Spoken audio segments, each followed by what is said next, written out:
Alright, y'all. Greetings. What's up? Welcome back. My name is Abel, and this is Kane. And we're back again for the second episode of the Everything Comics and Anime podcast. What's going on with you today, Kane? Nothing. Same old, same old. I mean, reading and excited for everything that I saw at Comic-Con. Yeah, Comic-Con was fucking madness, man. I mean, we saw a lot of things in there that made us feel like kids again. I mean, come on now. Yeah. Speaking of that, we just gonna get right into it. This past weekend's Comic-Con was so crazy. I mean, like, we had announcements with we'll get to Marvel in a second, but we had announcements for a TV series from the movie called Snowpiercer. I don't know if you guys know about that movie, but it's a movie with Chris Evans. It's a very elaborate concept where it's about social class and poverty, and it's set in a post-apocalyptic setting. The TV show is gonna drop spring of 2020 on TNT. And that's not his first. I'm sorry to interrupt you, but that's not his first time playing a role in a post-apocalyptic world. I forgot what the movie is called, but I saw it on Netflix not too long ago. I guess they're all on a train. That's Snowpiercer. They're making a shot about that? Yes. Ain't that lovely? Yeah. The movie is fucking amazing, bro. Yeah, it is. And I gotta see. I'm not a Game of Thrones watcher, but I gotta roast Game of Thrones right quick. Now. Oh, poor Game of Thrones, their dragon show is going. Now, Kane, I don't know if you know about this, but the writers of Game of Thrones were scheduled to be at the panel. I think that was Friday. On Thursday night, they pulled out at the last minute, citing quote-unquote scheduling conflicts. Stop lying to the people. You guys were shook because you know when y'all showed up on that stage, y'all was going to get roasted. They knew months in advance they were coming. Right. Maybe, what, a year? Yeah, a year, yes. So they knew for a whole entire year. And decided to back out last second. Yeah. I'm going to go with the parody for South Park. Oh, yeah. South Park, new season of South Park not coming until like September, but guarantee they're going to parody that. Guarantee that. Guarantee. Like they did last time. Yeah. Instead of dragons, you know what they had. South Park, man, they don't give a fuck. You know what? I'm going to branch off right quick and mention South Park. Now, I think you're familiar with Joe Rogan, right? Yeah, a little bit. I seen this article a couple of nights ago. No bullshit. Joe Rogan literally got on Twitter and said that he was offended at the first Ace Ventura movie. You know why? Why? Because he said it's transphobic. He should go on top of a bridge and just jump. If you get here's my. I know this is nowhere near comic book related, but this is my stance on people who gets offended by something as old and as that. It's a cult classic, first of all. I mean, it's Ace Ventura. Yeah. I mean, anybody can watch it now and still laugh. Yeah. It's a 25-fucking-year-old movie, and we're offended. Americans offended by this. Americans are getting offended by beach towels nowadays. Come on now. I mean, this is way off topic. I was wearing my Bullet Club shirt. Yeah. Because, I'm a huge fan of Bullet Club from New Japan Pro Wrestling. And I guess this customer came in and got offended for the standard Bullet Club shirt I was wearing and actually complained to my boss. And when they both came up to me, my boss, who's actually happened to be my father, said, can you explain what Bullet Club is?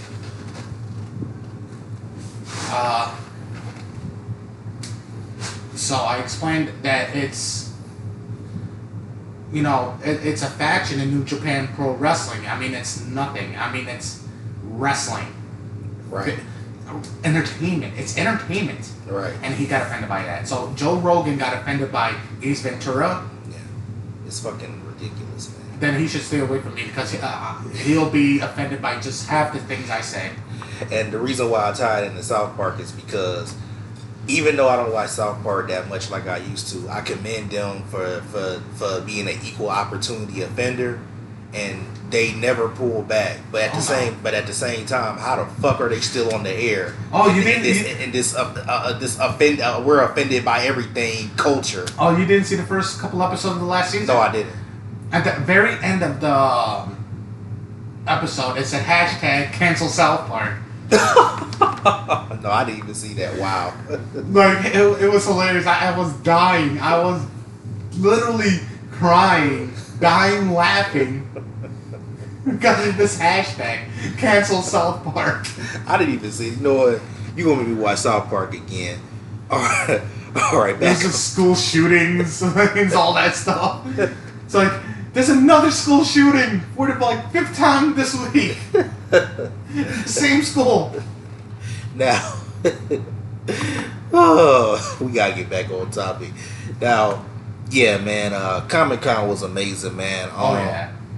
And I want to discuss, because, we couldn't be a comics, call ourselves a comics podcast if we don't discuss this.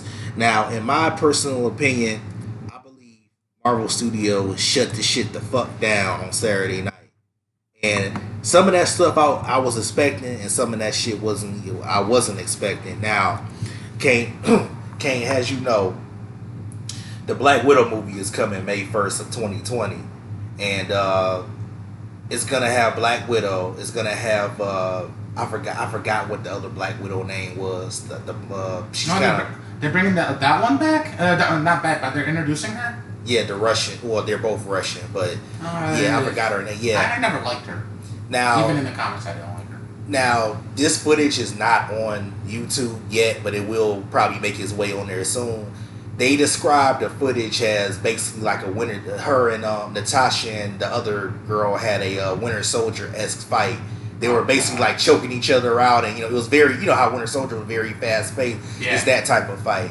But now, the main villain of that movie will be Taskmaster, which is kind of weird because Taskmaster never went against Black Widow on his own. I feel like Taskmaster is more of like an Avengers level villain, or at Captain America at the very least. I mean, from what I've read about Taskmaster, he's went against solo people, but I've never seen him go against Black Widow.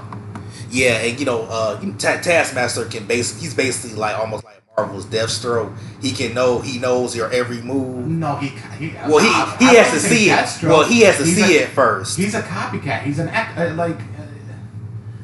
he's like that character Echo.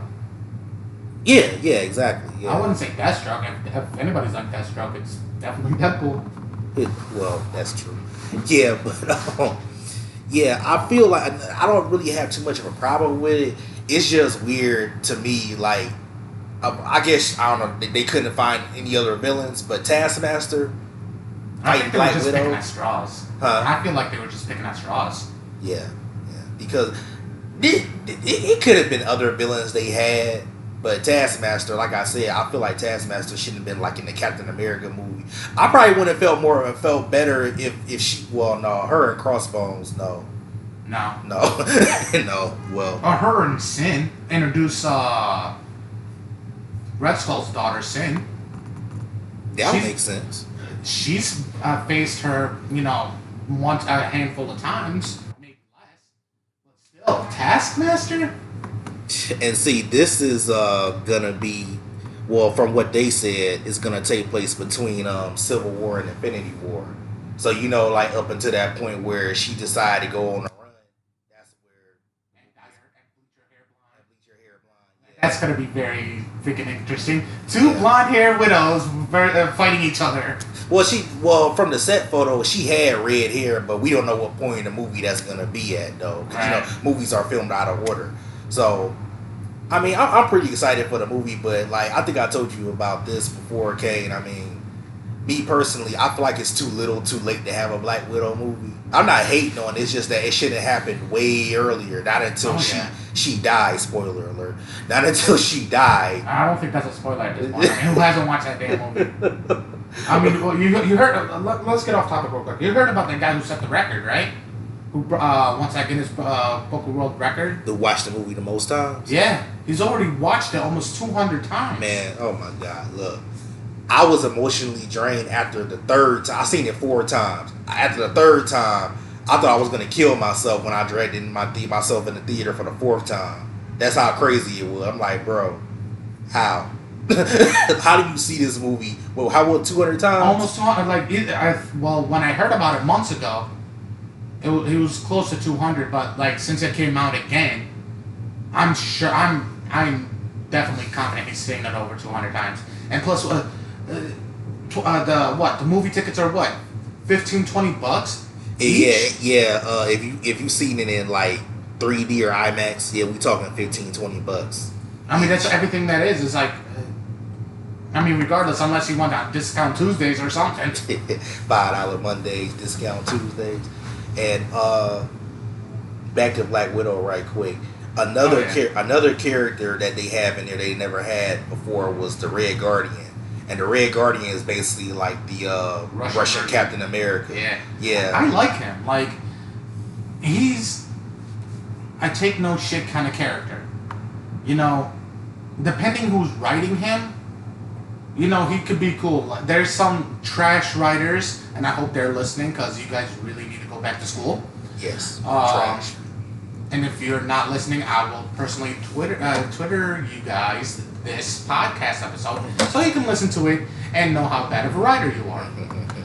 Who shall be named nameless because there is too many to count. Thank you, Marvel and DC.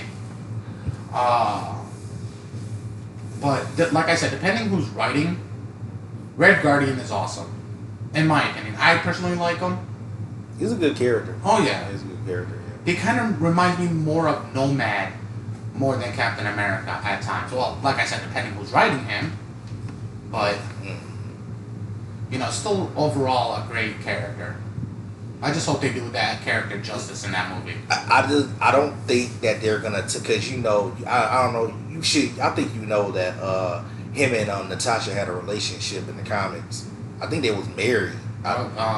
Red Guardian. I think they was married. Not to make Natasha sound bad, but who didn't she have a relationship with? Well, that's actually facts because she fucked Bucky. I think. Yeah, she did. Well, it's did Hawkeye. Hawkeye. Did she try to seduce? I think she even. I want to say she even seduced Captain America. That too. Didn't she have? I'm probably wrong on this. Did she have like some type of relationship or flame with Scott Lang? Or it wouldn't be surprising. Well, yeah, I take that back. She, oh yeah, she's Black Widow. She got around. They made her in the movies. They basically, you know, toned her down and made her a little bit more. I mean, not even a little bit more. They made her more respectable morally. Yeah, because she was just like how Kevin Smith said. I never forget what Kevin Smith said.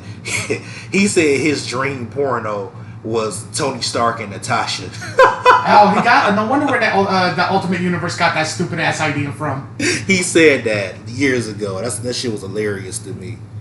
All right, Kane. Now I will admit, I'm gonna move on to the next announcement Marvel did. Now I will admit I do not know that much about the Eternals. Neither do I, but I saw who's playing who. They're really gambling on it. Some people, you know what? Some people I know already told me that this might be their first flop. I doubt it, but you know, you can't say a Marvel never had flops. Look at Iron Man 3. Yeah, but well, I'll get to that later. But something that they announced made Iron Man 3 more relevant. But I'll get to that in a second. But Eternals, I mean, I don't know that much about Icarus. I don't know that much about I forgot what Angelina Jolie's character is, but like you said, it's a gamble. That's gamble. A huge gamble. I mean, from the casting I've seen, not to sound sexist because that's the last thing I am. But if it's a guy character in the comics, why have a woman playing it? Yeah, Angelina Jolie is playing. I forgot what the character is. No, she's a woman character. She's playing. I'm just saying. It was somebody that was race, that was gender bended. I couldn't have sworn it was somebody anyway. Yeah. Yeah, I mean, when I saw the casting, I thought because when I first saw it, I because of the website I seen, I actually had to double check and look at other websites, and they all said the same thing. And then I found a YouTube video of that announcement. Yes, some of the male characters are being played by female characters, which personally I don't mind. I mean, look at Ant-Man and Wasp. Ghost is originally a male character. Yeah. But the actress they got to play Ghost nailed it. Yeah, it worked. It worked. 100%. Oh yeah. I mean, in my opinion, she was a better Ghost than Ghost in the comics. Yeah, way better. But I'm hoping it'll be like that. But I've learned over the years. I don't judge things. Like the biggest example of them all is the Michael Keaton Batman. When they first announced it, they all were against. Oh Michael my God! Keaton. This guy was Beetlejuice. He was Mr. Mom. Like he was known as a funny actor, comedic actor. Yeah, back then. And nobody wanted to give him a chance, and the movie came on to this day. And I'm sorry, Christian Bale was good. Everybody else was. That's not Batman though. Michael Keaton is Batman. Yeah. Besides Kevin Conroy and The Voice. Because he, off topic for a second, I like Christian Bale as an actor in his other movies, but his version of Batman, Bruce Wayne, I'm not really keen on Bruce Wayne being an attention whore. Like, oh, I'm out here, like, look at me. You know what I'm saying? He kind of had more of a Tony Stark-ish personality. That's what I felt like that too, man. Yeah, because a lot of times Bruce Wayne, he doesn't want to go to a party. He doesn't want to show up to these glamorous events. But he forces himself because he doesn't want people to know. Don't want to put two and two together. Right. Yeah, but as far as the Eternals go, I don't know. Like, I don't think it's gonna be a flop.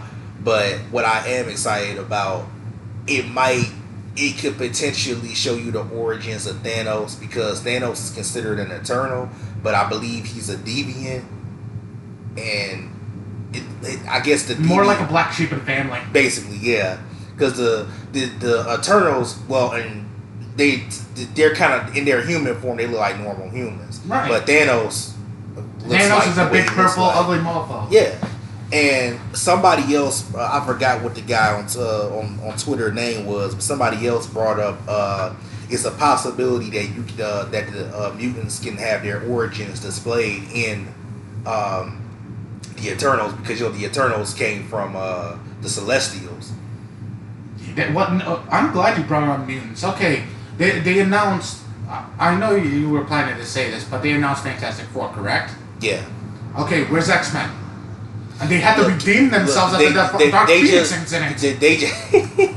They just said it's not enough time to talk about the mutants. That's all that was said. Because they've been saying for since they officially brought Fox, they've been saying that the mutants are at least about 4 to 5 years down the line. So we may not see mutants until probably 2024. But I don't want to get ahead of myself. I'll discuss that. You want to know? You want to know the translation I hear in my head when they say stuff like that? What? Fox screwed up so badly, it's gonna take us this many years to fix up their damn mess. To get that stench off. I mean, anybody who's listening to this, do not, and I repeat, do not watch Dark Phoenix. You will not only be pissed off. I wasted $10. I'm gonna go to church for you instead. You tell me which church to go to. I promise you, I'll go. I feel so bad for you. I want to give you the $10. No, I went there because I wanted to see how bad it actually was. And it was worse than you thought. It was worse than what I thought. It was. I mean, one of my friends. He's a huge X-Men fan. And he hated X-Men Last Stand. He despised it. He's not alone. Huh? He's not alone. I know he's not alone. But he said that movie was better than Dark Phoenix. That's bad. They butchered the Dark Phoenix storyline in that way more, and then they... Oh my God, that's bad. That's terrible. How about we just move on to the next subject? All right, I'll move on to the next movie, yeah. Because I feel like I'm catching an illness. Kane in here smoking a Marlboro, so I know he's nervous. I know he's getting pissed, so... Yes. Yeah. Because I love X-Men. I mean, like, okay, watch. I'm gonna tell you something from my childhood. The first comic I ever got was The Flash. You know, pre-crisis, it was Barry Allen. Then the second comic I got was an X-Men comic, and my uncle bought me an X-Men shirt. You know, that's how I learned about the X-Men, and I was hooked on it ever since. I mean, when they had the Saturday morning cartoons, man. Hell yeah. I was up, what was it? Came on like 10 o'clock in the morning? Yep, 10 o'clock till, like 10, 11 yep, o'clock, something like that. And then I was up. I didn't care who was watching TV. I would snatch that remote and I said, screw you, I'm watching X-Men. Yeah, man, the X-Men, the X-Men is kind of like, you know how on DC, DC signature characters are Batman, Superman. The Trinity, Batman, Superman, Wonder Woman.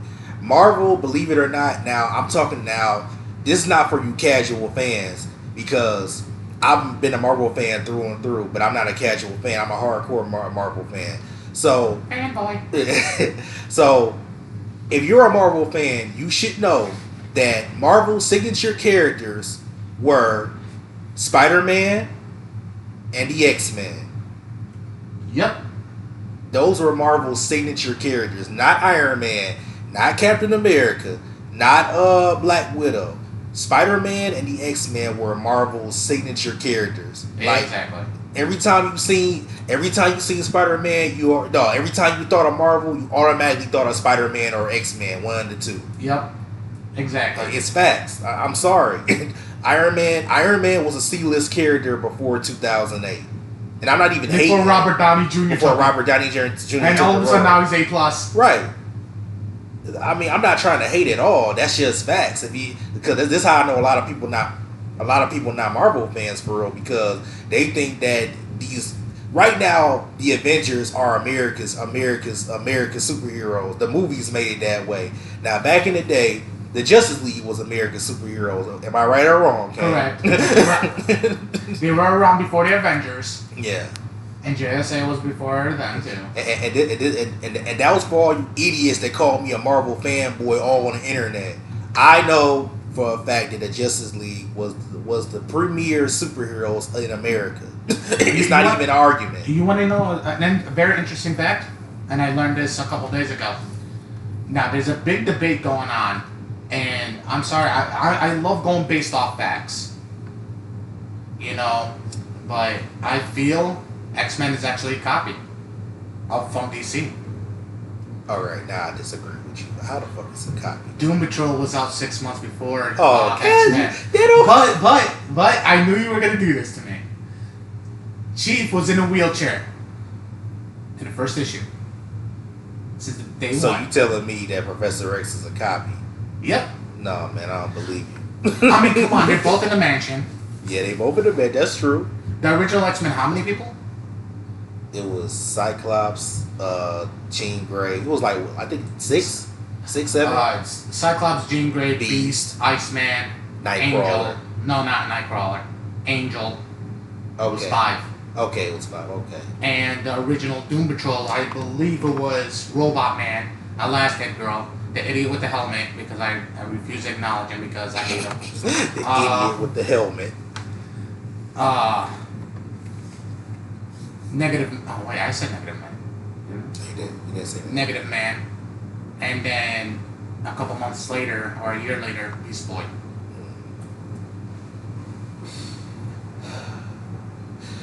I'm going to debate that with you on another episode. Hey, I'm up for it. I'm kidding. But it's facts. I mean, like, it's still up for debate, but we both know, as you being a fanboy, and me being a fanboy, I have to admit that some of our favorite heroes and villains are copies. Oh no, I admit that on certain characters, like what the hell is that? The DC Spider-Man name, Psy1? I can't hear.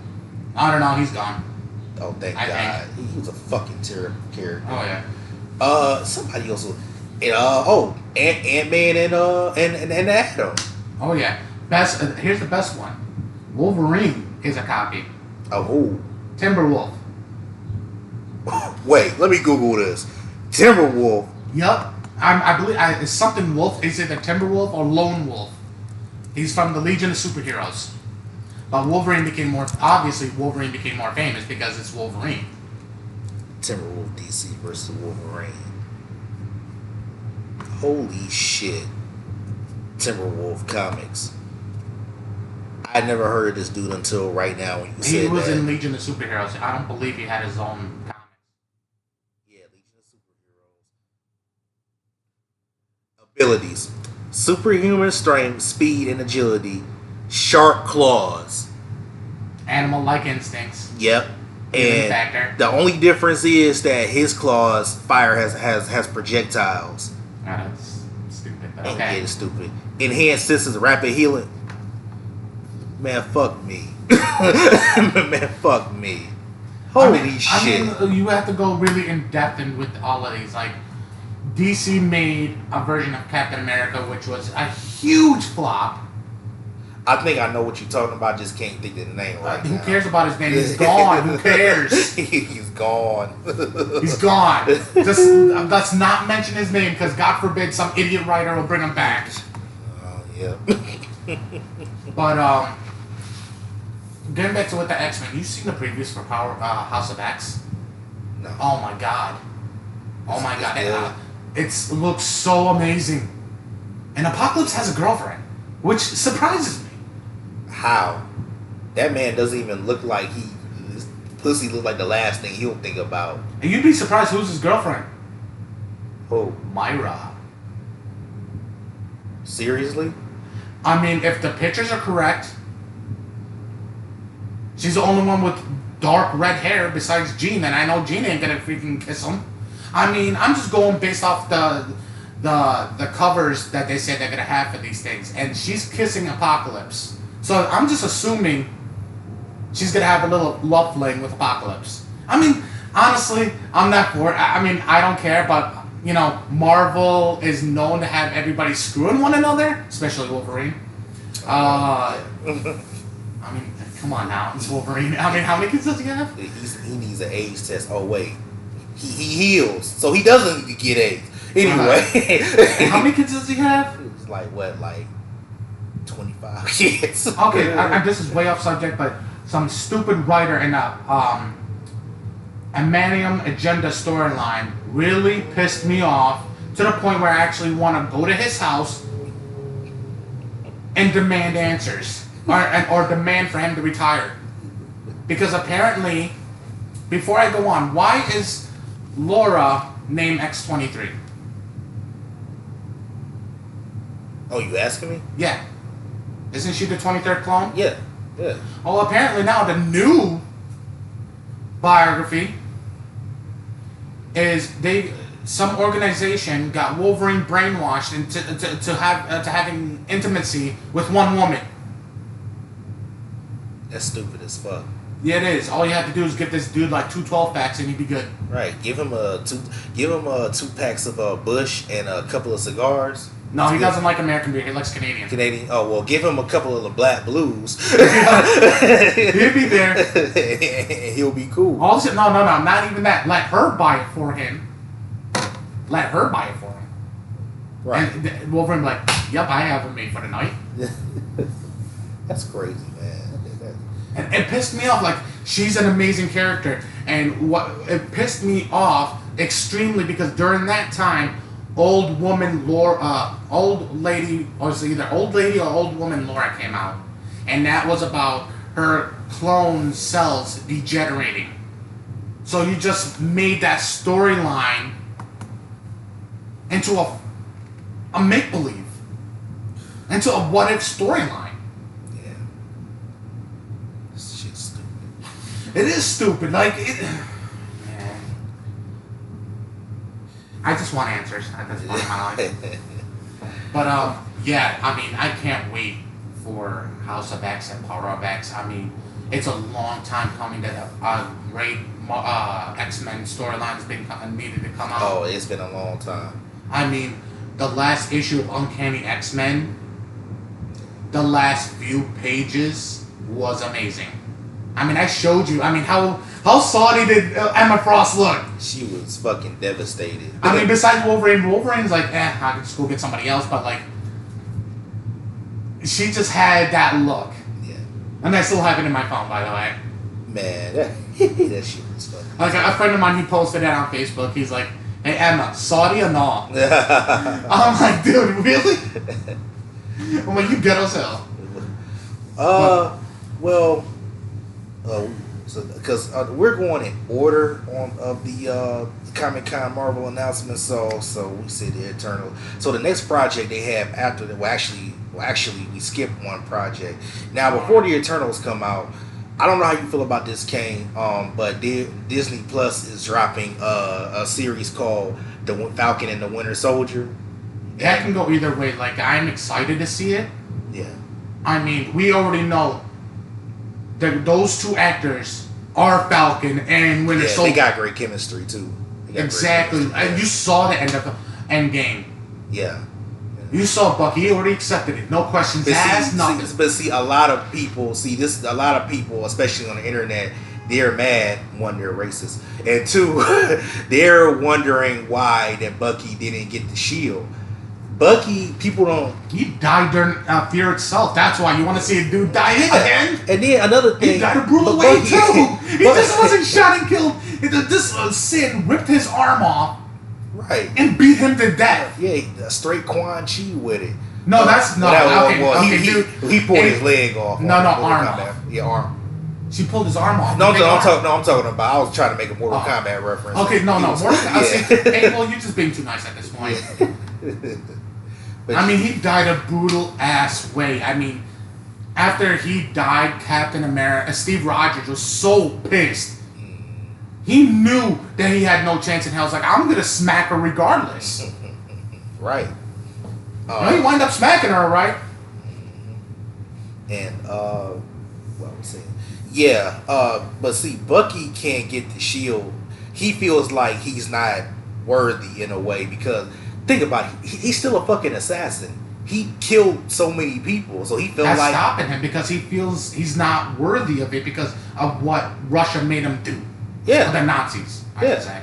Yeah, so he's still mentally unstable in a way because, I don't know. Mentally unstable. He's just Captain America's supposed to be purity.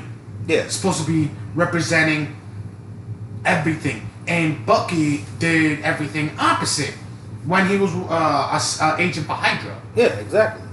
I mean, he's caused how many murders, and he still has nightmares about that. Yeah, you know. Exactly. So saying that Bucky doesn't want it, I mean, I love the guy, but I have to back him up on it. I mean, if he doesn't want it, he doesn't want it. Yeah, and it's better than Punisher having it. You saw how much of a flop that was. That didn't end too well. Now and then I don't know if you heard who the villain is, but the villain is basically Zemo again, but this time he's rocking the purple mask like I did in the comics. I mean, I love Zemo as a villain. He's one of the only Captain America villains I have the utmost respect for. Oh, you don't fuck with Red Skull? He's like a spoiled child in Toys R Us who can't get a toy. I mean, I love Red Skull, don't get me wrong. That man is diabolical. But the thing is, like, he goes after only one thing, and that's a Tesseract. Yeah. That's true. I mean, Armageddon, the army of Armageddon, can say we can work for you. He says, no, you're not the Tesseract. I want the Cosmic Cube. Yeah, that's true. What happened every single time he had it? Gets fucked up somehow, some way. Exactly. And plus, on top of that, like shit, he was what? Well, he wasn't even trapped inside the cube. Yeah, and see, he's too. A lot of villains are like this, but his downfall, he's way too power hungry. Oh yeah. Yeah, it's like his power hunger is his downfall. Oh yeah. I mean, but then again, that's how he was designed. Yeah, I mean, he was designed after Hitler, and Hitler was the same exact way. Yeah. You know, thank God Hitler's dead, but still. You know. Thank God Hitler's dead. You know, he was based off Hitler. Hitler was ultra power hungry. You know. I mean, we can go about comics that mention him and doing this or doing that. Like Hellboy. What did he try to do? Try to go with supernatural. Mm-hmm. You know, so... Hey, side note, I didn't mean to interrupt you. You think Hellboy is a trash character? Huh? You think Hellboy is a trash character? Not in the comics. Yeah, that's fair enough. Because I feel like the reason why his movies fail, well, this past one, Crash and fucking Burn, because Hellboy has a niche audience. Like, only certain, like a very, very, very small percentage of people fuck with Hellboy. And I'm not gonna sit here and act like I fuck with Hellboy. I mean, I'm not saying he's a bad character, but I'm not gonna sit here and act like, you know, I know every little piece about Hellboy. But I can understand why his movie, why people don't really respond to him. They should have made. They should have done more, because it was independent writing that got Hellboy the fame that he has in that circle. Right. You know, the people who write Hellboy, I commend them. I really do. You know, and Hellboy was in a lot of other comics too. He teamed up with Savage Dragon. He's teamed up with Spawn. Yeah, for like an issue or two. Teamed up with Spawn? Yeah. Holy shit. This is when Spawn was going to hell, and Spawn teamed up with everybody apparently during that thing. Hellfire and Brimstone. He teamed up with Savage Dragon. Then he teamed up with Hellboy. But this is all building up to him killing Mambolja. Mm-hmm. Basically the devil. Yeah. But, yeah. But with the whole thing with Red Skull is Hitler. Hitler wanted power. I mean, Hitler wanted world domination. Red Skull wanted world domination. Exactly. So, I have respect for Red Skull. I just don't care about him. Because it's the same thing every time. He is what you call a one-dimensional villain. Like, you just being nice again. I'm always nice. I mean, I got a Hydra tattoo right here on my hand. Yeah. On my wrist. You know, depending who's running Hydra could be, you know, pretty cool. Yeah. You know, we're not going to mention Secret Empire. You know, that was just trash from the get-go. That was the one where Captain America Was it? did a heel turn, a quote-unquote heel turn. No, no, not even a heel turn. It was apparently a Hydra sleeper agent this whole time. God, that shit was stupid. And you notice that all the Captain America, the bad one, the Hydra one, is still running around. Have we seen him? No. But I like the whole concept of Zemo, because Zemo, he'll think of a plan and have a black backup plan, and okay, if this doesn't work out, I want to do this. You know, in my opinion, some people's gonna be mad at me, but Bane copied off of Zemo because how hot take. No, I'm not saying Zemo's a copy. I'm saying Bane is a copy. No, that's what I'm Zemo. saying. That hot take. That's what I'm saying. Wow. Because Bane's a copy. Because look at what Zemo's done and some of the storylines. He's gone after friends, made Captain America look like a villain. You talking about in terms of like manipulation and, Exactly, and strategic planning? Uh-huh. I see what you're saying now. Because Red Skull would just go after Zemo. Nope. I'm gonna go after your dog first. After that, probably your goldfish. After that, your houseplant. After that, your girlfriend. After that, you know, your baby mama. He'll go after everybody to break you mentally before trying to break you physically. But see, that's kind of exactly what he did in Civil War, though. Exactly. I love that. Except for like I'm a big. I remember maybe the last podcast I said this. Right. I'm a big fan of villains that don't really have to touch you to fuck with you. You know what I'm saying? I'm a huge fan of psychological people, and that's exactly what Zemo did, and he won. Now he almost killed himself, but Black Panther stopped him from killing himself in the movie. But still, he fucked with the Avengers so much that he split them in half. Yeah, made them fight each other. God, that's some crazy manipulation. Okay, but did you see the latest run on Punisher? we know who Jigsaw is. Jigsaw is this big, powerful mafia dude. Yeah. Zemo treated him like a slave. He did. Made him shut up. Made him do his laundry. Made him do the dishes. Zemo was that kind of guy. Because Punisher obviously is going after him. I mean, obviously why? Zemo's like, oh no, he's not gonna do nothing. Not go big dinner. And he was saying it, and when I remember an issue where Jigsaw is flipping out, and all this stuff, and Zemo said one thing. He said, "Shut the hell up." Oh well, he didn't say shut the hell up, but he said shut up. And then he shut up. Big bad mafia boss shut up from Zemo. Are you sure you're running the mob, or should we just give it to Zemo at this point? Wow, I see. I knew Zemo was a boss. I didn't know he was running shit like that. Like he out here running crime bosses out of the city.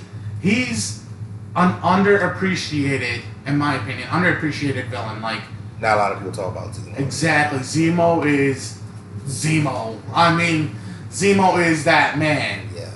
I mean, at one point he was even a hero. Got sick of him and became Zemo again. He was the head of the Masters of Evil, right? I don't know. I know all the super villains teamed up.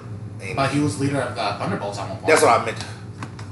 Sorry, people. That's what I meant to say, the Thunderbolts. Yeah. Because Ghost was in the Thunderbolts. Yeah. Zemo was... I can't remember everybody else. Goliath, yeah. And he's still a hero, though. Yeah, but I think... I don't know if they're doing that in the movies. People not ready for that anyway. But no. Yeah, they're not ready for the Thunderbolts. You need... We're talking about... If you want to introduce the original Thunderbolts, you need at least 10 years before that. 10, yeah, at least 10 At years. least, because you need to introduce every single one, what they're doing, who their arch nemesis is, and then put Thunderbolts together, and then half the movies have to explain why they're doing what they're doing. Okay, well, let's move on to the next movie they announced. Shang-Chi and the Legend of the Ten Rings. Oh my God, yes. God, yes. Now, Kane, I'll admit to you, I don't know that much about Shang-Chi, outside of he's a much better version of Iron Fist. And my cat is a better version of Iron Fist at this point. Yeah, you're right. Yeah, that's really all I know about. And I don't have a cat. Huh? And I don't even have a cat. But yeah, that's really all I know about Shang-Chi, because I kind of feel like Marvel, in the movie wise, they're at a point where they might have to start pulling some characters out of their ass. They don't even have to. I mean, Marvel has millions of characters, so to bring him, I love that concept, because I'm just like you, who knows very little about him. But the reason why one of the reasons why I'm excited is I love a good martial arts film. Oh yeah, for sure. And as big as a budget as Disney's having, I mean, with their banking, this is going to be an amazing movie. And but I'm really excited, Shang-Chi, because this is and I don't want to sound like another fanboy, but this is the genius of Marvel. They heard everybody talking shit about the Mandarin never appeared in Iron Man, and here it fucking is, Shang-Chi and the Legend of the Ten Rings, and the real Mandarin is gonna be in it. I'm trying to find out why they've been talking about the Ten Rings since the first Iron Man movie. The Ten Rings was talked about, but I know what you're trying to say though. Like why? Like yes, you already see what I'm reaching for. Yeah, the cigarettes. Yup. The Marlboro's coming out again. So I got them. This like his third one. Yup. See, Mandarin is an amazing villain. I love the concept of him. I love the reason why he was made. I mean, it's because it's always been science versus magic. Yeah. With him and Iron Man, and I love seeing it, especially in the cartoons. Like that was epic. I loved it. I mean, anybody who's a true fan of the old school animated shows has to be a fan of Iron Man versus the Mandarin. There's always, if you look past everything, there's always one thing, the main thing is science versus magic. Always. Mm-hmm. I mean, hopefully it'll do some justice, because sure as hell Iron Man 3 didn't do no justice. Well, see, I'm sorry, Robert Downey Jr. I'm a fan of yours and what you did. But why, in God's name, did they talk you into making that trash? But see, I'm gonna tell you this. He was supposed to quit after Iron Man 3. That was supposed to be his last movie. Yeah, until it's how much of a flop it was. I'm like, man, I can't leave out like that. Yeah. Now they made him go out like a G, but now right. they didn't make him go out like a fucking wuss. Because like he was on a contract back then. He was contracted for 4 movies. Yep. It was 3 Iron Mans and 1 Avenger, and he was done. But then they seen how Iron Man 3 was a kind of a flop. Well, critically, not a financial. Come on, stop being nice, Abel. Stop. Critical flop. Are you on? Hold on, wait, before we go on. Are you on their payroll or something for you being so damn nice? I'm not on the payroll. I'm just trying to be real. If you want to be real, tell it the way it is. It was. I could take a dump. Me taking a dump was a better movie. I've seen parodies better. Listen, man. The whole Trevor actor Mandarin. Look, this is what kind of threw me off. Okay, the Trevor dude, Ben Kingsley, brilliant actor. He was the actor Mandarin. But my big problem was the fact that they took a character, because Iron Man 3 is based on Extremis, the Extremis storyline. Right. So they took a guy that didn't even live throughout the whole comic. He killed himself in the comic book. And Aldrich Killian. So listen, Kane, listen to me. They basically blended 3 people inside Aldrich Killian. Listen, Aldrich Killian, the Mandarin, and Fing Fang Foom was all mixed in one character in Iron Man 3. What the fuck? I'm about to give you $1 to just say, can we please move on? Because you're about to make me kill the rest of this pack. All right, we moving on. Thank you. All right, now after that, the next Marvel TV show will be WandaVision, and we discussed that before we started recording. Yeah, that should be very interesting. It is. I'm telling you, it might be an adaptation of House of M, but no mutants. We had. But listen, okay, I just want her to utter those iconic words from that comic. No more mutants. You need mutants first. Yeah, you need mutants first, though. To say no more mutants, right? I mean, for crying out loud, they didn't even declare her as a mutant. They declared her as special. Legally, they couldn't use the mutant word, so they had to say special. But they'll let up another series just because of that. But I think that series is gonna be her trying, because Scarlet Witch has reality altering power. I think she's gonna try to like break open a reality where Vision is still alive, and they're living together, just like the comic. They're living together in a suburban household, and that's gonna lead. She gives birth to twins. She gives birth to that's some weird shit. But how can a robot impregnate a woman? Please enlighten me. I mean, she love her dildo, but yeah, but come on, that was just a $1 billion sex doll. It really was. Now we're gonna get back to WandaVision in a second, but the next one that I want to talk about right quick before we come back to that is the Loki series. Now I know a lot of fangirls like Loki out there, but such a pretty boy. Loki, you know what? I will say that Tom Hiddleston is the embodiment of Loki, but I mean, maybe I'm not really that big of a Loki fan, but I don't know if he needed his own show. But I mean, I'm not trying to hate on him. But Loki's had a lot of comic book runs. Some of them are very questionable. Wasn't he a girl at a point? Yeah, I don't know what the hell was that all about. Yeah, I couldn't find any reason why he was, but there was when he was a girl. Then during the Access series, I guess he became an agent of Asgard. When Access is when the villains became heroes and heroes became villains because of Red Onslaught, but that's for a different time. Mm-hmm. And yeah, we can. But I gotta say this: it involves Red Skull and the Cosmic Cube again. Oh yeah. But It's gonna start at where as you guys know in Endgame, it's gonna start where they fucked up in 2012 and Loki escaped with the Tesseract. Boom, that's the series right there. But the one thing I'm questioning is, okay, so he escaped. How come Thor doesn't have no new memories? He held Loki's dead body after Thanos snapped his neck. So that's my question. But you know the Endgame writers got that. You know their version of time travel is it's not if somebody dies in the past, they don't disappear in the future anymore. Whatever happens in the past doesn't affect your future. It basically is a new branch of time. Right. It's like how the comics go. They never stayed dead for long. Yeah. I mean, people in comics they just don't brought die. Jean Grey back after what, 20 years? Yeah. People in comics never die. So. Oh, yeah. But at the same time, I understand what you're saying about he had the Thor doesn't have any more memories or anything like that, but he should have had memories. That's like as a pinnacle point in that movie.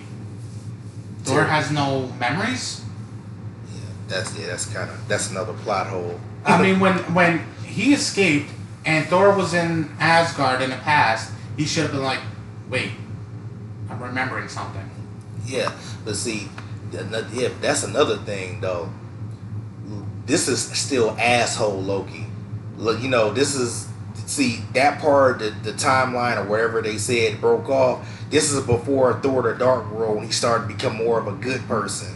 I mean, Loki has always been an asshole. I mean, we're talking about a guy who turned his own brother into a frog. Frog, yeah, frog Thor. That was still an amazing storyline, though. But it's pretty funny, but you know, yeah. I'm excited for it because like Disney is not afraid to throw money, especially at this point. They bought Marvel for what, $4 billion? And how much did they make? They made more than twice. Bro, do you know how much the MCU is right now? Fucking $23 billion. Wait, no, I'm about to. I want to get the exact number. No, because Spider-Man just made $1 billion. So Lord. Let me. I want to get Night Monkey. I see what you did there. Still an amazing movie. I love that movie. I can't wait for that movie to come out on Blu-ray, man. That movie was fucking amazing, bro. And you know what's so crazy? I didn't expect that much from it because Homecoming was more like for me. Homecoming was good, but it was kind of like, but for Far From Home, Mysterio, holy shit! I like that meme when Mysterio made all those copies of themselves and. Doctor Strange is like, I saw you steal one of my tricks. Yeah. That was all. I love that meme. 22 billion. Okay, so that just shows, and that's not even including all the billions of dollars Disney's making off the live action Lion King and all that other stuff. Frozen and shit. Exactly. Frozen 2 is guaranteed $1 billion, and I hate Frozen more than anybody else. You know Disney this year might make like fucking $7 billion. No movie studio ever done made $8 billion in 1 year. That's fucking crazy. Exactly. I mean, how much did Lion King make so far? It's probably close. Hold on, let me see. It's probably close to $1 billion. Everybody I know, even you, Sonya, seen it, but I'm the only one who just refuses to. Don't waste your time. I'm not going to. I would spoil it, but how am I spoiling a 25-year-old movie? The only thing I want to see is a live-action Hakuna Matata. The only thing. But I can wait. Don't waste your time. They butchered Hakuna Matata? Let's just put it like this. Live-action animals don't look right doing that shit. It's not supposed to look right. Yeah, but come on, at least come on. You know what? I'm gonna make look out in here. So far 564 million, but oh shoot. But it's give it another week, it might be at $1 billion. Oh yeah. But yeah, it's crazy, bro. Like God forbid if Disney starts making anime. No, don't do that. No. If they ever do. Like, that's more money for them. But then again, it's Disney and anime is dark. Yeah. Berserk. And you know, I'm gonna touch on that soon. About how Disney and rated R movies. I've never seen a Disney rated R movie. I don't think they'll ever make a Disney rated R. You know what? Movie. Technically, they did, but see, you know, like different movie studios have like subsidiaries. Like back in the day, they had Touchstone Pictures. Right. Touchstone Pictures was owned by Disney. Okay, but but it didn't say Disney. It said Yeah, I know what you're trying to say though. Yeah, it's just that like they would. It's just under different banners. You know, they wouldn't. The flat out Disney logo wouldn't be on a rated R movie. It's like me owning you, but not putting my name on you. Right, basically. that's so what it technically, is. they didn't. Yeah. So. Yeah. I mean, that's still debatable. All right. What's next? The next movie, which I am extremely excited for because I'm a huge Doctor Strange fan. Doctor Strange in the Multiverse of Madness, and that title alone, basically they say this is going to be the MCU's first horror movie. I mean, I love horror movies, so I'm really interested. I'm intrigued. But see, Doctor Strange, the nature of his character, it invokes that type of imagery, like the type of stuff he deals with. The Sumagorath, which I hope we see one day. They said Nightmare is the villain. If Nightmare is your villain, oh hell yeah, it's going to be a lot of horror imagery. The one thing they need to do, and I'm going to say it now, and I'm going to keep on saying it until the end of freaking time, they need to bring Hellstorm. I'm going to say this. If this movie could potentially introduce Hellstorm and Blade.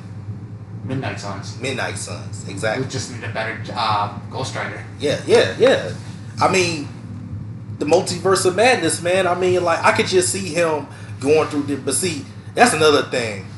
By them saying Multiverse of Madness, this also gives them an excuse to bring some characters back that died. And I hope to God it's not Tony Stark.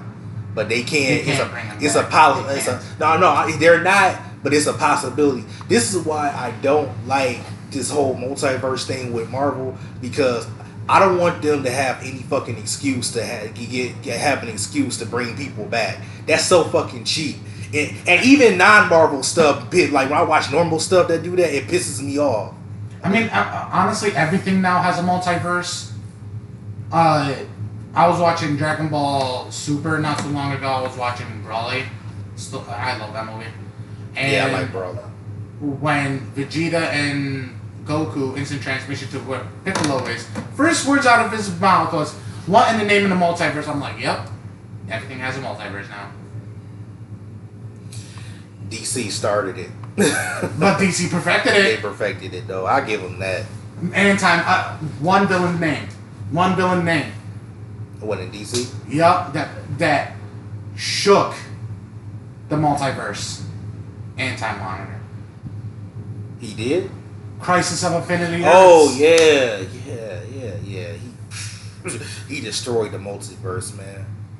That's crazy. But what was I saying about me being a horror movie fan? I'm really intrigued by it. If they bring Hellstorm, the son of Satan, I love that name. Just if you tell any non-comic book fan, Hellstorm, the son of Satan, they're gonna automatically bam. Villain? No, he's not a villain. No, he's really not. No, that's the plot twist of it, kids. He's not a villain. His sister goes both ways. Anti-hero.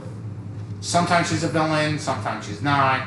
I think she just wakes up one day like, "Hey, I'm gonna be." So she basically can't be trusted. Hellstorm trusts her though. I mean, that's his sister, of course. Yeah. But then again, Thor trusts Loki. You see how that turns out all the time. He over trusts Loki. It's annoying sometimes. He's an only child. Loki. Technically, they're both only child. Yeah. Only children. The Frost Giant, because Loki really a Frost Giant. Yeah. They abandoned him basically. I think they abandoned him. You saw in the comics what he is now, right? What Loki is? What is he now? His father is the leader of the Frost Giants. Yeah. He killed his father. Loki killed his dad? First, his dad ate Loki.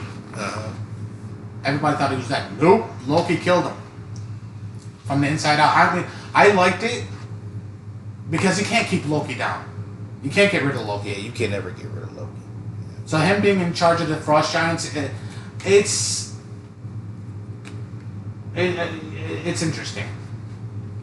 But with Doctor Strange, you know,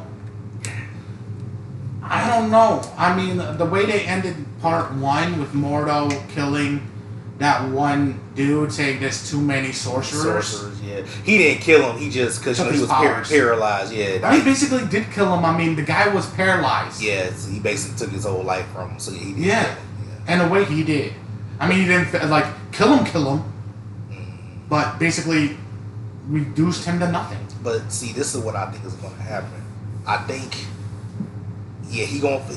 Mordo is going to be a background villain in this. He's not going to have that much of an impact on the movie. But I think in the Doctor Strange 3, I think Mordo is just going to be the 100% villain. Yeah, it's going to come down to him. And it got to. Because I think Mordo is too much for this one, because now you got Scarlet Witch in here and Nightmare. Mordo, he should just be in the background. He may just pop up for a couple scenes and go away. But Mordo should be the number 1 villain in Doctor Strange. If he's not in part 2, I'm going to be pissed. Mordo? Yeah. Yeah, he has to be in part 2, but he just doesn't have to be, a threat. I would not be surprised if I did not see Mordo. I mean, if we see Mordo in the Wanda show. Because he says too many sorcerers. Scarlet Witch is a witch. Yeah, Scarlet. Yeah, she's technically, well, not technically, she is a sorceress. Right. Well, she's a witch. Witch, yeah. But in the comics, he never really went against her. Mm-hmm. But this is, Disney, so. And you know what? Speaking of Scarlet Witch, I meant to bring this up earlier. You know what's the name's going to be in that show too? Who? Monica Rambeau. Doing what? I don't fucking know. That's what they say it's gonna be her, Vision, and Monica Rambeau, and then I'm all like, what the? I mean, I'm not hating on. It's just like, wow, that's just somebody out of nowhere. It's just what the hell is she gonna do? That's a Captain Marvel character, so it's kind of like I don't understand that piece of it. But yeah, just have to wait and see. But because we're talking about Doctor Strange. You cannot watch, and they also announced this in Comic-Con, you cannot watch Doctor Strange 2 without watching the show first. Exactly. See, this is one thing I like about Disney Plus. They're not like the Marvel Netflix show. You know how the Marvel Netflix shows do that annoying ass shit where they vaguely reference stuff in the movies. They call the first Avenger invasion the incident. It's like they just... I think they're people in New York. But it's so annoying. Yes, it's New York. You know how New Yorkers react to 9/11? Yeah, but then again, they're used to stuff like this now because of how often things happen in the Marvel Universe. But see, this is the thing. Okay, in comics, how many times was New York attacked? Like every fucking day. Exactly. So when Luke Cage and all of them say the incident, I'm surprised one of them didn't say which one. But Kane, look, it's also annoying how they act like superheroes are so preposterous. It's like, bro, y'all seen Thor and Hulk right there in front of y'all faces in New York, and then they act like this is my thing. Because Thor's supposed to be a god. Captain America is a symbol of America. Well, that's true. Captain America. Iron Man is a billionaire who made his own suit. Yeah, so true. Having your neighbor having all these powers, like Luke Cage, breaking through a damn wall, beating the shit out of someone. This is the thing. It was either the Luke Cage or the Iron. It was one of them two. No, it was Defenders. That's when they all first met. Yep. It was so annoying that Luke Cage thought Danny Rand powers was so outrageous. It's like, bro, y'all see Thor and Hulk. Y'all's been seen. So Thor coming down from the sky. But Danny Rand, I know, but this is my point. This is an average guy. This is my point. Look, seeing a guy coming down from the sky is much more crazy than a man with a glowing fist. A man with a glowing fist compared to... He made fun of that glowing fist. Well, he did make fun of it though. Yeah, but that's what pissed me off about the whole Marvel Netflix shit, man. Like they could have done so much better. Yeah. I mean, Daredevil is perfect. Daredevil, I would never thought Daredevil. Yeah, I would never. You will never hear Daredevil slander from me or Punisher. season two. Season 2 was hot. Season 1 was, but season 2 but was hot. but season 1 was making of Jigsaw. Yeah, that's right. Yeah, it's right. And after he became Jigsaw, what happened? Wait, what did happen? You watched it. wait, what did happen? You're the one saying it's hot. It's hot. What happened? No, wait. Because my memory bad right now. Remember who was the antagonist in season 1? The guy who had something to do with the murder of his family. Yeah, that's right. He became Jigsaw because Frank thought he killed him. Yeah, and then it was a different way his face, because you know how Jigsaw face was like the Chucky face and shit. They did it a different way this time. Yeah, because they can't really do it like that because like Gotham had Joker looking like that. You had the Chucky movies. You had this movie. You had that show. Get comfortable there, little buddy. I've been sitting on this crate for a long time. Yeah, but how do you think I feel? My knee's killing me. I know. What I was getting ready to say, memory's bad right now. Yeah, but Punisher was actually a good show. I wish they hadn't got a third season, but like I couldn't really. They did have a third season. I don't think they had a third season planned by Candy. But the only other villain I could see Punisher having in a third season was the Barracuda. Or I forgot her stupid name. The one that hired the Russian in the comics. Forgot her name. She was a big mob boss. You talking about the Russian is the dude with the striped shirt, right? Yeah, that Kevin Nash played in the movie. No, that one shall not be named. You didn't like that Punisher? No, I don't like that Russian. Because the Russian he's an idiot. He's a deadly idiot. I mean, throughout that series, Russian kept coming back.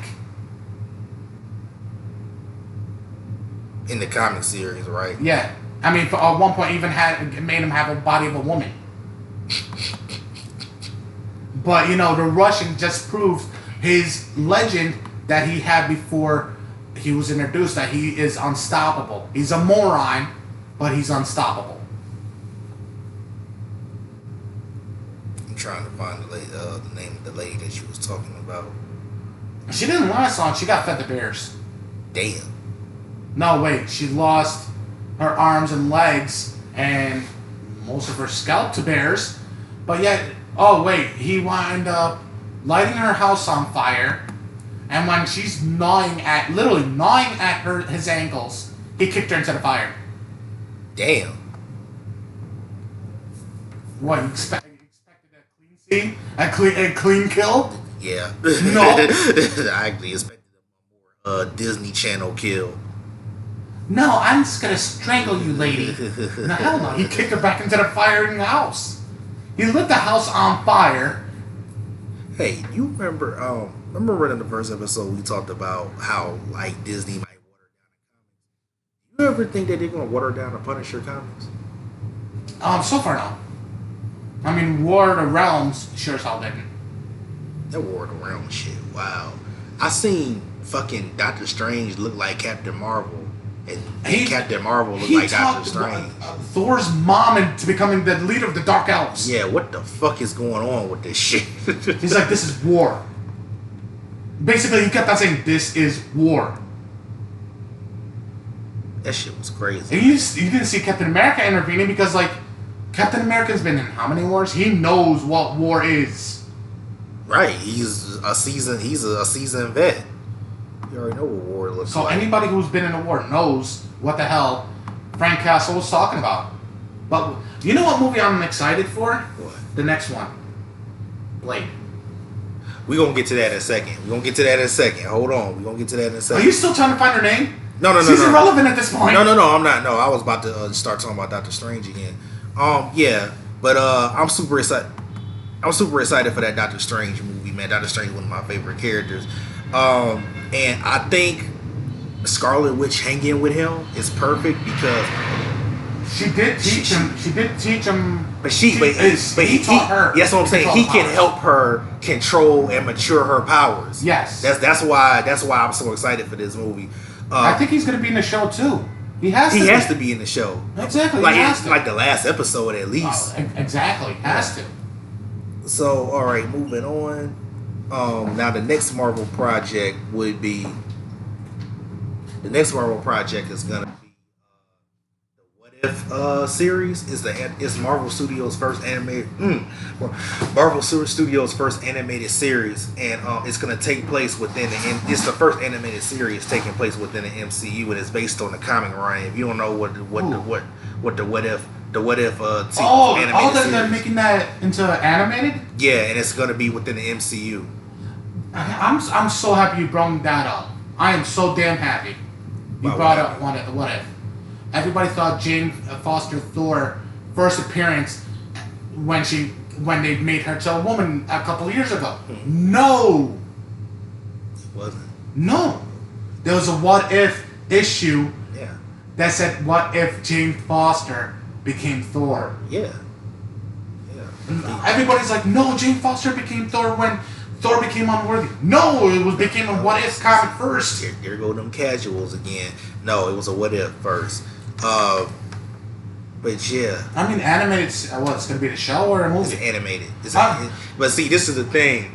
All the actors are coming back to voice the characters. Okay. Except for, from what I know, except for Chris Evans, Robert Downey, and it was somebody. It's one of the and Scarlett. Yeah, that's the only people I know that's not coming back. I'm sending them a direct message. But, you guys are not rich enough already. They're being douchebags and cosplay the damn voices. It's just a voice. Now, Chris Evans, I think he is coming back for one episode because they said the rumor is the first episode is going to be a what if Peggy Carter was the one that got the super soldier serum instead of Steve. That wasn't a comic, but it's still pretty good. So Chris Evans has to be in that one. He has to. But other than that, I guess the way this series is gonna go is pretty much like what if this other scenario happened in the movies, like, and Josh Brolin is in it too. So they might do what if Thanos won, like what if Thanos stayed winning. Josh is getting paid. Like, bro, you're Cable and Thanos. Like, how? He came a long way from Jonah Hex. Jesus Christ, Jonah Hex was trash. Farther than that. What other comic book character he played? Oh, not only comic book character, but he was in a classic movie. Which one? I'm about to walk out on you. He been in a lot of classic. No, just the main classic.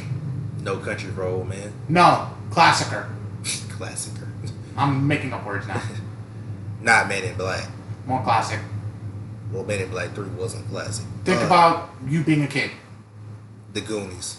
Yep. Fucking classic. I watched that shit. You know what? Hey, side note. Stranger Things is nothing but the Goonies. This generation's Goonies. But anyway, unpopular opinion. I got dogged for saying that, but unpopular opinion. Okay, how about this? I'm the 1% who hasn't watched it. I mean, you're not really missing nothing. I don't think you would be, because I watch it, but it's not. I'm not invested in Stranger Things. I just watch it like Polaroid camera at FYE for almost $200 because I had said Stranger Things on it. See, this is the thing. The 80s nostalgia. See, I'm watching mainly because 80s nostalgia. You're gonna make me light up a cigarette. But other than that, Stranger Things. Okay, let's move on. Anyway, all right. Before it piss people off. That's a different episode. You promised me. All right. Now, Marvel Studios What If.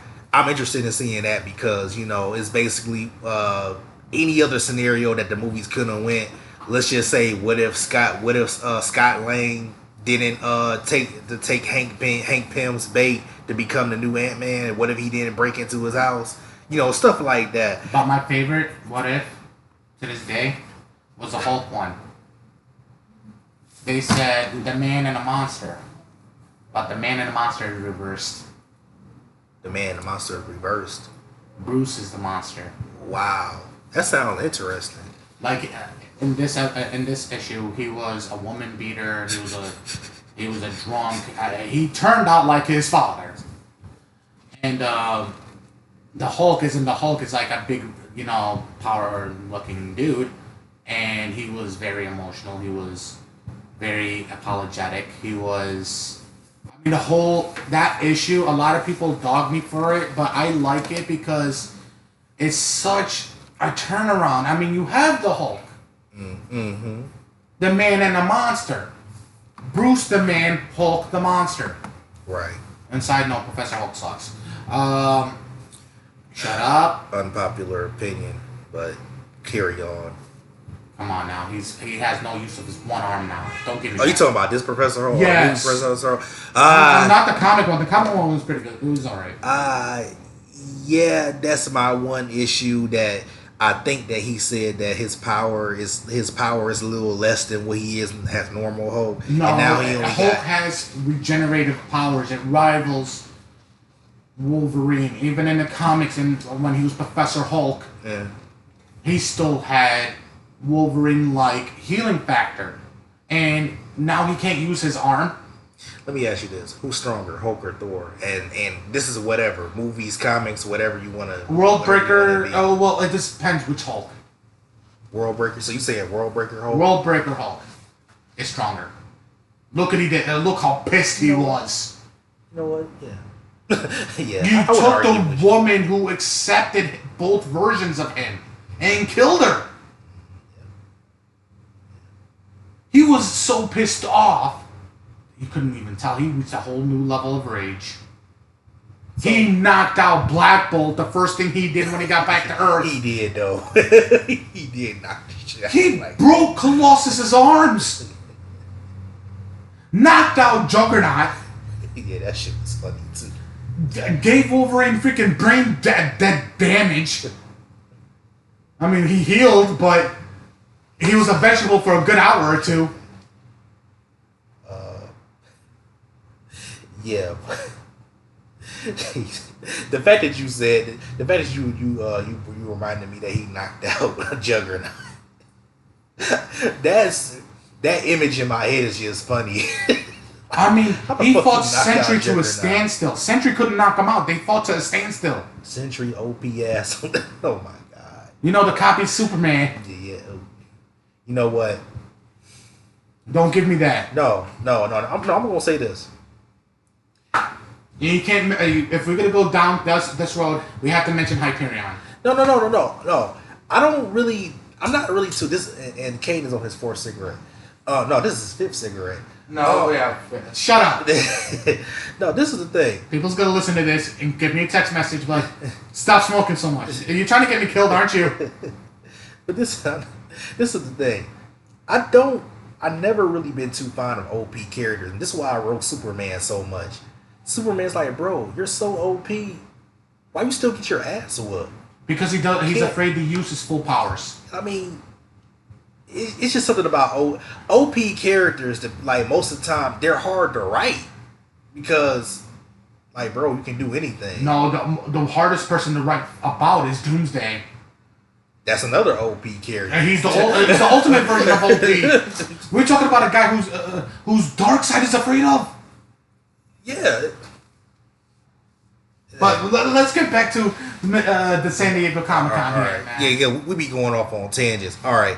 Now, after What If, the next Marvel series would be called okay, I don't know if you're gonna like this or not, but the next series is the Hawkeye series, and it's based on the Kate Bishop. It's based the Kate Bishop comic, and I mean, all I know is that it's gonna be him training Kate Bishop. That's basically it's gonna be that. And from what Kevin Feige said, he said that it's also gonna touch on when he was Ronin during that time, that 5 years between the snap. So, but here's the thing. It's off the Matt Fraction comics, but yeah, go ahead. I think there's a bigger picture here, and they don't want to reveal it. I think there's a bigger surprise. I mean, think about it. They have all these movies that's making sense, and you got Kate Bishop. I think I know what they're doing though. The Young Avengers. Yep. Because Cassie Lane was in Endgame. She's older now. Yep. Now you got Kate Bishop. That's two right there. That's the thing. That's what people don't look. Yeah.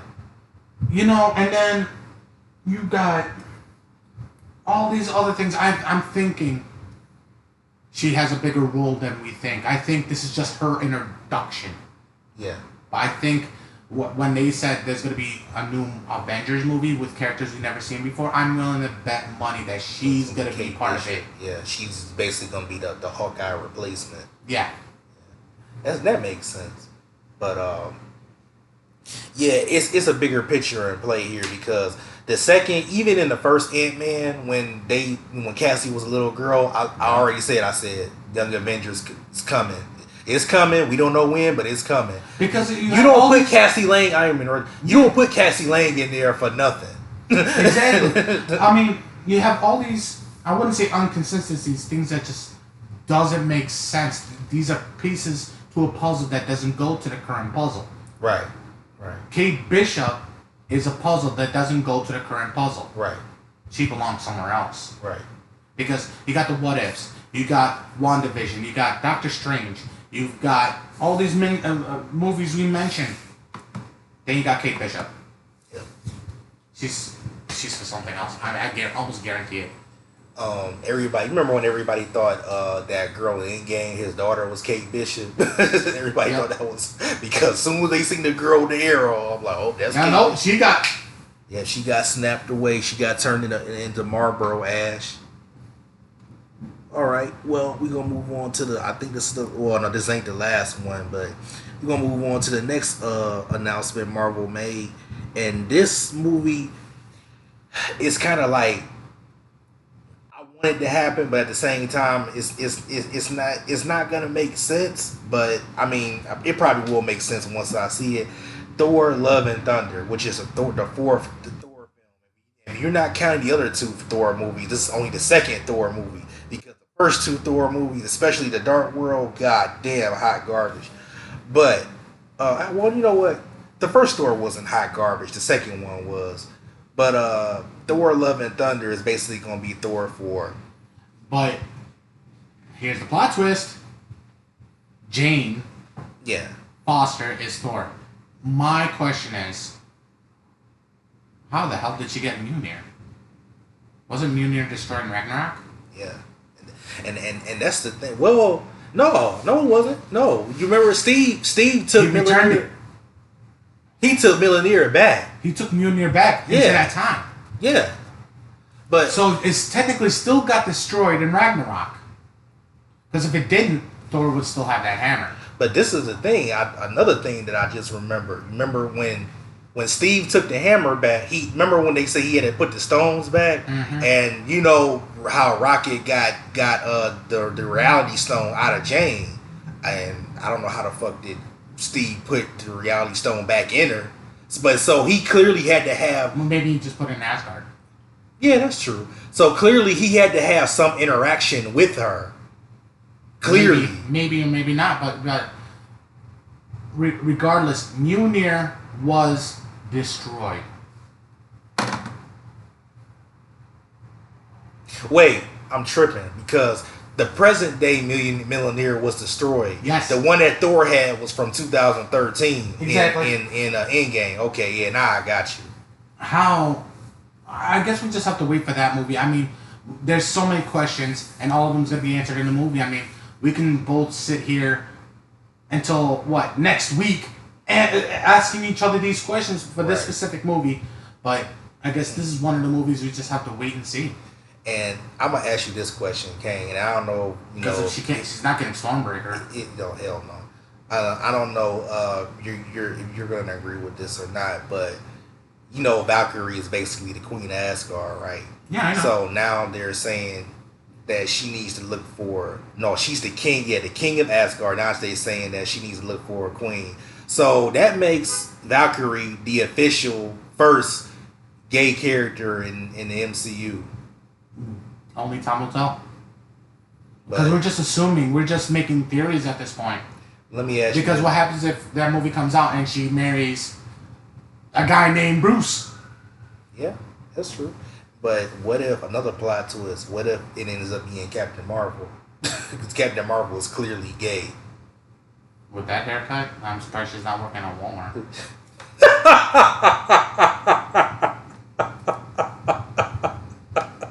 speak to your manager, please? she do got the "Can I speak to the manager, please?" cut. She look like Marcy. I am the manager. She look like Marcy from Married with Children. All right, now this is the final announcement that they made on a Comic Con.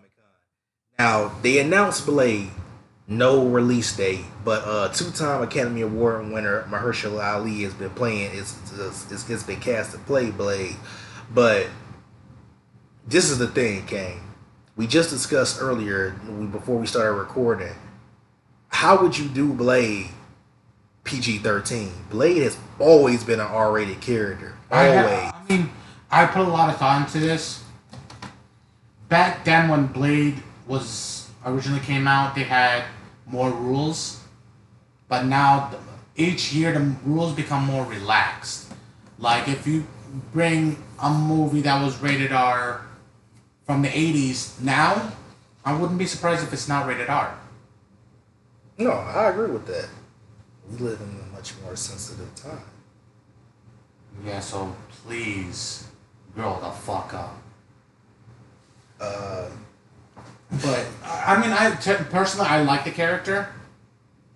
You know, it took me. I had a brain dead moment. I had a bonehead moment, and only a friend of mine who probably will listening to this will know the bonehead joke I just said. But when somebody said Cottonmouth, I'm like, son of a bitch. He was Cottonmouth in Luke Cage. Yep. But this is the thing, Kane. That them casting him as Blade showed you that they do not give a fuck about the Netflix shows. No. They said fuck the Netflix show. Yeah, but what happened to Cottonmouth? He got killed off anyway. Okay, so regardless. But did you know the girl, the lady who played Miranda on Luke Cage? She was in She was in Civil War. She was the lady at the beginning that confronted Tony Stark about the whole Age of Ultron events, and her son got killed in the attack. That nobody, nobody questioned it either. Like nobody questioned it, right? Nobody questioned it either. But that's the thing, Kane. The Netflix should see. This is why I like the Disney Plus, because the Disney Plus shows, all the Scarlet Witch show and all that, they told you that this is connected. The fucking Netflix shows, they was like, they didn't even say it was official. They said it take place within the MCU, but it's not. It's vaguely connected. I mean, we got the Defenders who's barely mentioned in anywhere else. I mean, Luke Cage had a huge run being leader of the new Avengers at one point. Exactly. But after that, he just went back to being normal Luke Cage. Yeah. Same thing with Iron Fist. Same thing with Daredevil. Yeah. I mean, Daredevil is Daredevil. Iron Fist is Iron Fist. Luke Cage is Luke Cage. And you know what's funny? Everybody, a lot of my friends used to complain to me, like, how come they didn't have Defenders in the final battle in Endgame? First of all, what the fuck is they gonna do against Thanos' army? I mean, Jessica Jones and Luke Cage could have done something. Yeah, I guess, but they would look so out of place. So did those students with Wong. Oh yeah, I don't know. Wong could get them kids killed, man. He did get those kids killed. What the hell are you talking about? Now that you brought it up, that is funny. It's like, bro, this is like their first year of Mystic Art School, and you done brought them out. It's like, guess what? Your final exam is Thanos and his army. I know they shit their pants in the class. You're like, are you serious? Hell no. But yeah, the Blade show, I mean, it was not going to be a show. It's going to be a movie. I love the character of Blade, but, you know, Marvel, they're going to have to do things differently. Well, Disney going to have to do things differently because whoever, I forgot who the first villain from the Wesley Snipes one, his name was Deacon Frost. Well, obviously. Yeah, because we all know who Deacon was. Yeah, they can't do him. They can't bring Hannibal back. That he was played by Ryan Reynolds in that horrible Blade Trinity. I don't think they can even bring Hannibal back. So I don't know. And Hannibal played a part and role in the Blade series up to a certain point. Yeah. So I don't know what the fuck. How the fuck? I mean, they didn't explain nothing, so it might be just a reboot. I mean, it is a reboot. Okay, it may have a different Deacon, a different Hannibal, but hopefully they won't go down that gay route. Pardon my language. Wait, I forgot. We gotta go PC. I take back that word. That stupid word. A stupid line. Or whatever. Yeah, I don't know. I'm looking forward to Blade, but I don't know. I don't know how they're gonna how they're gonna do it. Now, this is what the moment that Kane's been waiting for about the Comic-Con. Comic-Con has first ever character Hall of Fame, and guess what the first character was that was voted into the Hall of Fame? Can I say the line? You can say. I am Batman. Bruce fucking Wayne. No, not Bruce. Well, okay, I take that back. Batman. Exactly. But did you see that amazing statue that was designed by Todd McFarlane? Yeah, that shit. Oh my god. Holy shit. Oh my god. Holy shit. I would have paid just to go see that statue. Yeah. The statue was fucking. I mean, they had the first comic, the first appearance of Batman in that Hall of Fame. Detective Comics. I mean, that is. Oh my, holy crap, man. Yeah, man, he gave me chills too. I mean, it's undeniable, man. Batman the GOAT. He's one. He's top 3 greatest superheroes of all time. Literally. I swear to God, if you put Black Panther above him, you will. I said top 3. I didn't say who. I just said top 3. I mean, you know what's funny? I love Black Panther as a character, and when this was announced, I saw this, and I had to agree with this one guy, and this guy had a Black Panther profile picture. He says, as much as I love Black Panther, if this was a sports team, Black Panther is still a rookie. In terms of like the whole comics? Yeah. I mean, technically he still is. I mean, you got, how long has Black Panther been out in comics? Since 1966. Okay. Yeah, 1966. How many years is that? That is 53 years. Okay, he's still a rookie compared to Batman, Captain America, Superman, Spider-Man, Fantastic Four. Namor. He's still... Namor been around since 1939. Really? I thought it was Superman 1939. No, I'm just saying, yeah, Superman's been around since... I think Superman came in like 1937. Hold on. No, I think it was 1939. Hold on. No, but what he was saying is like he went into this extreme detail.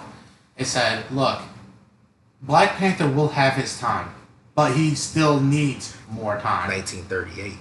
Superman. Oh, damn. But what you were saying? He said, and I had to agree with him, because I could preach, under the comments for him. And he went into the extreme detail of why, like, Captain America should be before Black Panther, Fantastic Four, or Spider-Man, or, Superman, or Flash, or the one who got currently inducted, Batman. Because out of all of them, compared to Black Panther, I'm sorry, he's still a rookie. And side note, yep, Namor, first appearance, April 1939. Okay. But go ahead. Okay, Namor is still more of a veteran than him. Yeah. X-Men is more of a veteran than him. Yeah, I agree with that. I mean, I'm not taking nothing away from Black Panther. When I start arguments with you, that's just me being bored. Yeah, I know you be trolling. About that certain person who shall remain nameless know that I'm just being bored? No, he doesn't know. Okay, good. He shouldn't. He's going to listen to this. He's going to think, son of a bitch. But see, this is another thing about Black Panther, though, that I will say. I think Black Panther, since his creation, his first 10 years of existence, they was making comics of him. Yep. And then in the 80s, he was non-existent. For most of the 80s and up until the late 90s, he was non-existent. Because it comes down to this. Marvel has so many characters, they don't know what to do with them. Yeah. I mean, we can go on and on and on about what happened to this character. Jimmy Hudson's gone. This person's gone. Because, I didn't mean to interrupt you, but see, Black Panther became a relevant character 20 years ago, in 1998. That's when he became who he is today. And 20 years in comics, that wasn't really a long time ago, for real. Like, exactly. As far as his character goes, only 20 years? So he's only been relevant for 20 years. That leaves Batman 60 years. Yeah, Batman been relevant for pretty much every decade. Yeah. I mean, this guy has PTSD, still keeps going. Got his back broken, came back. Right. You go into Elseworld, he got turned into a vampire by Dracula and whooped Dracula. Psychological trauma from the Joker. The Joker, by himself. Yeah. He's a... Man. And speaking of the Joker, since you wanted to talk about the man who laughs. Oh, you really want? Oh, dude. Okay, you're gonna give me the floor for this one, aren't you? Oh man, you got the floor. Okay, the floor, kid. I have everything prepared for this one. You got the floor because this, what's it called? Is one of my favorites since his incarnation in the Metal series, which was a big flop, but they came out with some great characters, and one of them is the Batman who laughs. And you're looking right at my notes. You want to describe my notes to them right now? Hey, the Batman who laughs is a creepy ass motherfucker. I'll tell you that much. You should put this on the picture just so people can know what the hell he looks like. I mean, okay. He said this. To win, you need to adapt. To adapt, you need to be able to laugh away all the restraints. Everything holding you back, you see, a Batman who laughs is a Batman who always wins. And it's hilarious that he said that. Because when it came down to the final battle in the Metal series, literally, the once in a lifetime, and I mean it, once in a lifetime team up, they had to team up to defeat him, was Batman and the Joker. Batman couldn't beat him on his own. Because this Batman is Batman. But he had this Batman Prime, so people won't get confused, had to team up with the Joker to beat this dude. 80 years of Batman. Batman's teamed up with everybody but Joker. And he had to team up with Joker. He did not have a choice. Batman even teamed up with Booster Gold? Yeah. Wow. No, I didn't know that. I mean, we're talking about a guy who one-hit KO Guy Gardner when he was a Green Lantern. Guy a trash Green Lantern. Hey, man, don't trash talk Guy. No, I'm just a kid. So here it is, man. Batman of Earth -22 was drugged and captured by the Joker, who went on to destroy Gotham City. The Clown Prince of Crime killed Batman's entire rogue gallery. That by itself is insane. Shit. I mean, look at his rogues gallery. We got two people who I would love to see how he got rid of them is Bane and Ra's al Ghul. Ra's is like a ghost, so how the hell did he kill him? Ra's is almost immortal. How did he kill Ra's? Wait. I take that back. Raish. The cartoon version referred to him as Raish for some reason. So Raish, Ra's doesn't matter. Joker killed him. Like how? But it doesn't go into detail. Let me see. He killed the whole rogue gallery, but check this out. Murdered Jim Gordon by dissolving him. I'm praying to God that he wasn't alive when he was dissolving him, because that had to be a very painful death. Set the city alight by blowing up various buildings, and his goons lined up families so he could kill the parents and infect their children with Joker toxin. What a psychological What the hell? What the fuck was that? He knew who Batman is and just killed the parents of all these families. Man, that's some bullshit. And made the kids watch. That's some bullshit. And infected them with Joker toxin. That alone is a death sentence. Can Thanos kill me first? I'd rather be killed by Thanos. Oh yeah, I'd rather be snapped away. It's only snapped. I'd rather be tortured by him at this point. All in front of Batman. The Caped Crusader eventually managed to break free of his bounds. In a murderous and brutal rampage, beat the living hell out of the Joker and snapped his neck. Wow. 2 days, days after that, Batman explained to Superman that the reason Joker went so far that Joker himself was dying from the chemicals that transformed him into the Joker. Although Joker succeeded in making him break his number one rule, which is no killing. No killing. No guns. And well, he broke one rule, but he still... Well, wait, no. Batman Who Laughs uses a gun now, so... Batman refused to let that turn him into a monster, like this clown. So with GCPD in Arkham Asylum in ruins, Superman had Jokerized children quarantined in Star Labs. I mean, I got a feel for those kids. That's a punishment worse than death. It's torture. That Probably worse. Well, Batman returned to the Batcave and began running some tests. Superman mentions how one of the children nearly tore the doctor's throat out. But here's how everything started to turn.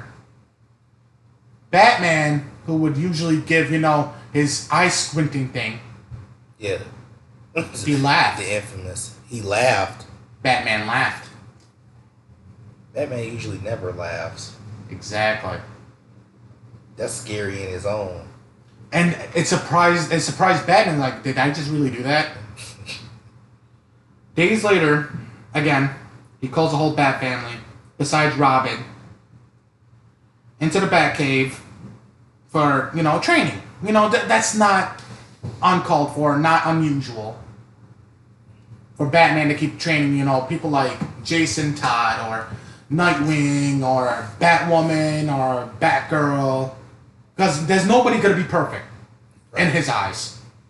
So he's always having training. Nightwing knew something was troubling Batman. I mean, because if anybody knows Batman is Nightwing, he lived with him longer than anybody. Mm-hmm. So, Batman reveals that he was exposed to a new strain of nanotoxin that had been inside Joker's heart and was released when Joker was killed. The toxin slowly rewrote Bruce's mind to become more like the Joker, which led the Bat family to, are we really training? Are we really going to fight you? Kind of scenario. Mm-hmm. So, however, Batman claimed that the real reason he brought them to the Batcave so they would be the first to notice the symptoms before suddenly revealing a pair of machine guns and killing them all. Oh shit. While he was laughing. He killed the entire Justice League except for Superman and his family. He intended to use all the weapons that they have confiscated over the years against the world just because he wants to since he no longer feels he has to hold himself back anymore. Superman responded that the world would rise up against him. Somehow this is like reminding me of Injustice, but a much more fucked version. I was just when you just said that, I was like, that do sound like a little like. Yeah, but the Injustice world is more civil than what the hell this guy has planned. Right. But but this claim was just added Batman's amusement. At this point, he can't stop smiling and laughing.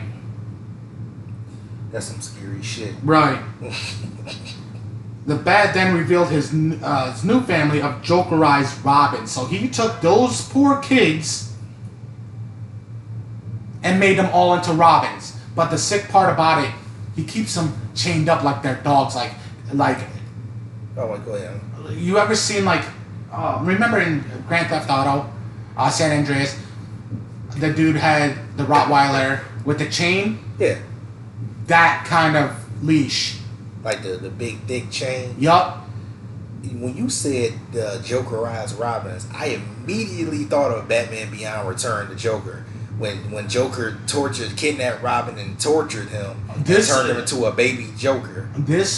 That was more Disneyland compared to what these Robins can do. I mean, I just stated that one of the Robins damn near tore the throat out of a doctor. Tore his Adam's apple out. I mean, which one's more vicious at this point? I think that Pacific Robin. Yeah. So, but here's the best up part. Among which was his son Damien. He Jokerized Damien. No, the fuck he didn't. Yup. That's one thing nobody noticed, nobody asked. Where's Damien? He's still around too. He's being locked up somewhere by Batman Who Laughs. But yeah, he's still around. And this is his son. His blood son. Holy shit. So, before exposing Superman to a strain of black kryptonite, causing him and his son John to kill Lois in a berserk-like rage. I feel so bad for Lois knowing that her son and the man is her soulmate is killing her. I don't even want to know what the hell she was thinking. I don't want to know. But yet, Batman is laughing. Eventually, the world tried to go against Batman. Come on, this is Batman now. Wow. They lost. Miserably. The world fell to Batman. I mean, that makes me think of Superman's rogue galleries, Wonder Woman's rogue galleries. Flash rogue gallery. Oh, Flash's rogue galleries are soft. They don't want to kill Flash. They just want him out the way. You know, everybody say that Flash has one of the best rogues gallery in comics. Because you know what? Because they're like this. They're everyday people. They're, we don't want to. They're like, we don't want to kill Flash. She's just in our way. And plus, if they kill, somebody comes up to them and says, "Wait, here's the Grandmaster plan to kill the Flash." They'll say they'll bring the Justice League on us. We can't afford that heat. The only one out of Flash's rogue galleries I want to kill him. Zoom. No. Zoom don't even want to kill him. Zoom wants him to become a better Flash.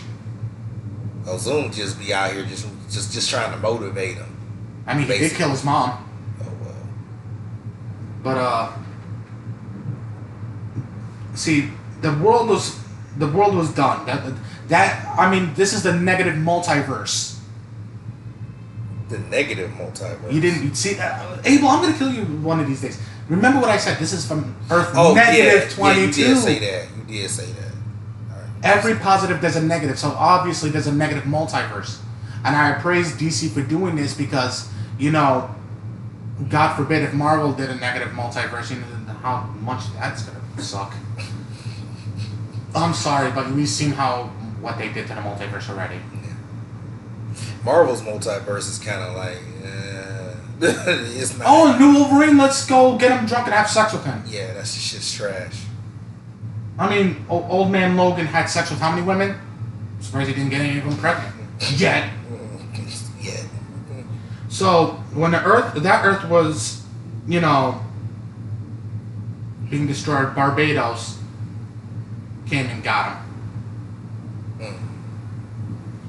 Batman Who Laughs went out and got Red Death of Earth negative 52. let me see. He got the Drowned. I'm not sure what negative verse she's from. Murder Machine. Devastator. Devastator, he's interesting now. Devastator is Batman with the Doomsday virus. Fucking lies.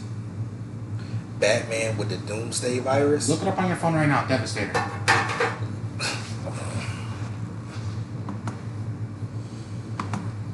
But when this whole thing was going on, when he brought all these villains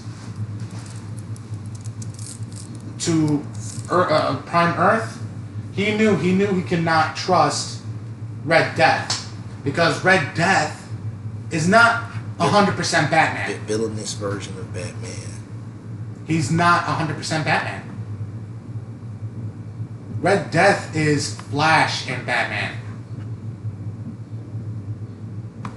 When Flash regained control, he said, "That's why I didn't tell you my whole plan, because you're only half a Batman." So yeah, Batman Who Laughs killed Red Death. Well, when he did, when Barry Allen regained the body, he killed him. Killed him? He killed Red Death because Red Death is only half a Batman. Oh. He kidnapped, that Batman of negative 52 strapped Flash onto the Batmobile, who merged the Batmobile with the Cosmic Treadmill. You already know what that baby can do. And basically merged bodies with him. So Barry's always in his mind saying, "Bruce, come on, no." It's like, I have to do this. Holy shit. Did you look up Devastator? Yeah, I didn't. I was trying to turn around, but I can't turn around because I don't want nothing to get pulled out. But wow, why does he look like Doomsday? Yeah, he looks like Doomsday a little bit. Not a little bit, a lot of bit. Because for some reason, I don't know the whole story, but it began with a fight with Superman and Batman. He like an LSD Doomsday. But Superman laser vision Batman's arm off. Batman, right? Yeah. And he pressed something on his utility belt. He says, "You made me do this, Clark." And he became Doomsday. The first thing that happened, he regrew his arm because it's Doomsday. Regenerative powers. I mean, can you imagine Doomsday with Batman's skill set? Unkillable. And I'm always arguing with you guys about Doomsday. You guys happy I didn't bring up Devastator, huh? You never did. That I noticed that. You never brought up. He's my trump card against you guys. You never brought up that character up ever. As long as I knew you never brought that character up. That's why that shit is because wild. I have trump cards against you guys if you guys want to debate me. That's why, when I told you who Devastator was, you didn't believe me. I know that look anywhere, Abel. You did not believe me. You had to look up Devastator. I honest to God, I did not believe you. I never even knew about that character until you just said that. I mean, Drowned sucked. I'm not gonna lie. It was a woman, but the whole scenario sucked. Oh, and we forgot one more. Dawnbreaker. That dude. You don't have no idea who Dawnbreaker is, do you? I've never heard of him. Hey, go ahead. I'm not even gonna tell you. I want you to tell everybody who Dawnbreaker is when I light up the sixth one. I had to say the number before you did. We about to break into a troop ad in a minute.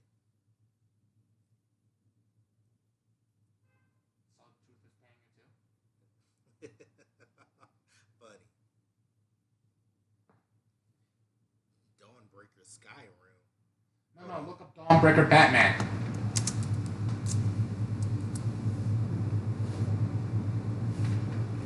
Because you would not believe me who he is. They took one of the Elseworld ideas and twisted it. Quote, I missed them. I couldn't take it anymore. I didn't want to be Bruce Wayne. I didn't want to be Green Lantern standing in front of a lantern. But feeling submerged in the shadow, like I never left the cave under my mom and dad's house, with the darkness and the bats. It's fucking Green Lantern. Holy You want to know what he did?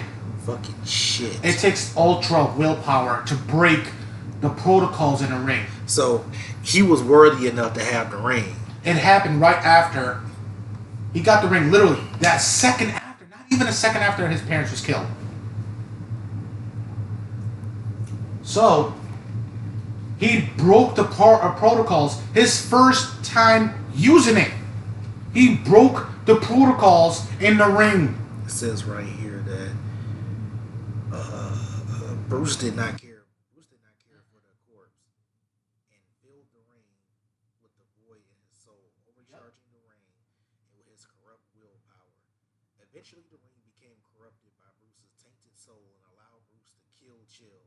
After killing Chill, Bruce went back to his parents and tried to use the ring To reanimate them. to resurrect them. However, this didn't work, as it was beyond the power of the ring, temporarily reviving them undead people.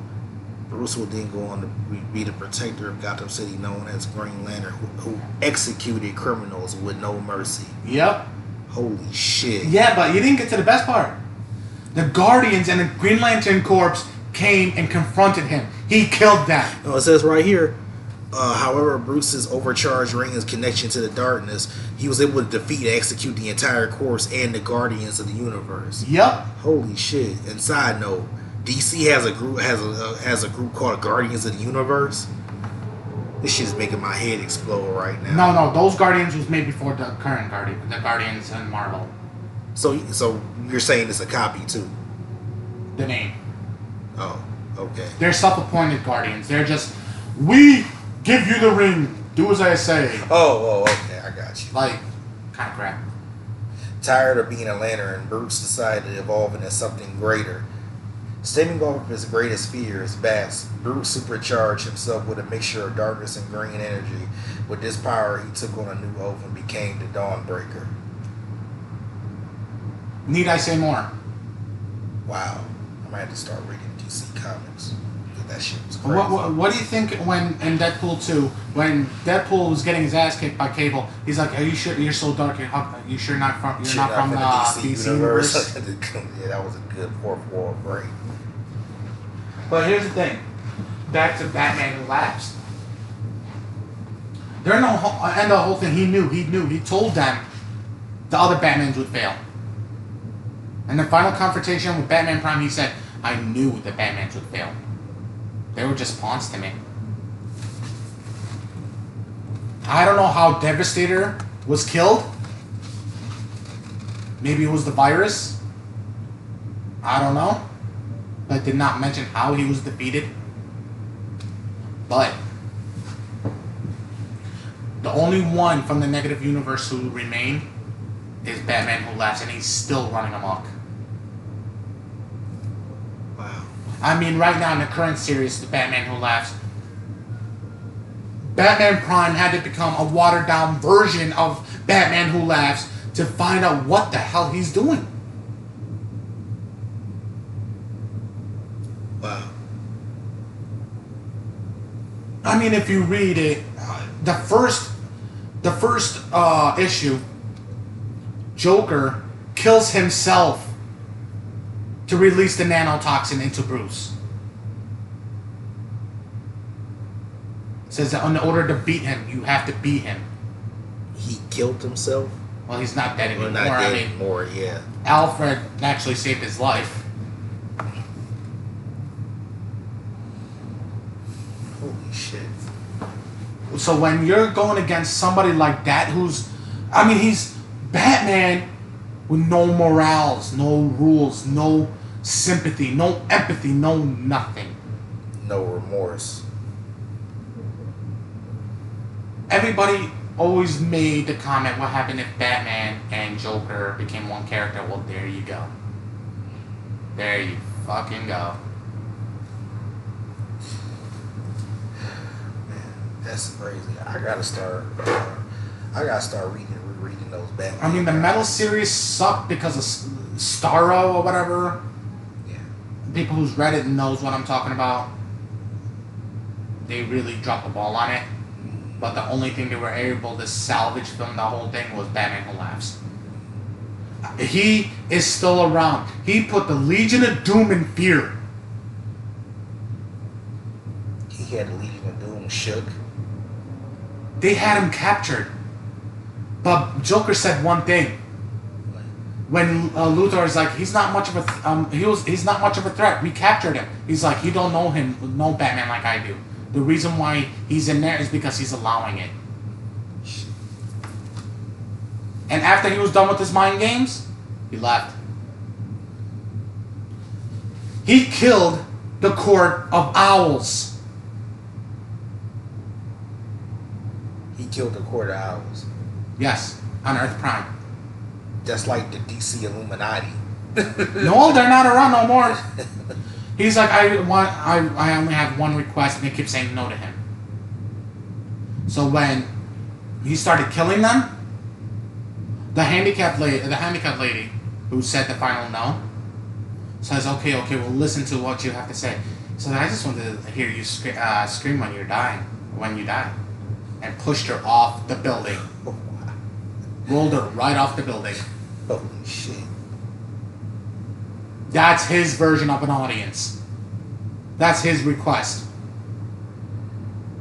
That's crazy. Wow.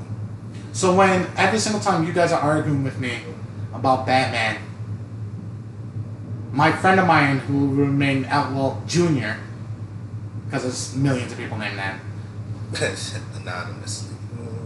if he knew about these trump cards, you think he's going to be able to stand this chance? The secret weapon. I mean, you're talking about a multiverse. Yes, there's Batman by Gaslight. Yes, there's a vampire Batman. Yes, there's a Red Sun Batman. Green Lantern Batman, like we just discussed. Yes, a Green Lantern Batman. But there might be a Superman Batman. Speeding Bullets, yes. And I was being sarcastic, but it really exists. Yeah, look up Speeding Bullets. Speeding Bullets is what happened if Kal-El crashed in Gotham instead of Kansas. Yeah, it's... I like that title, Speeding Bullets. I mean, I like that storyline. I mean, Luthor was Joker. But, you know, it's Elseworld. But it's like they say, for every negative there's a every positive there's a negative.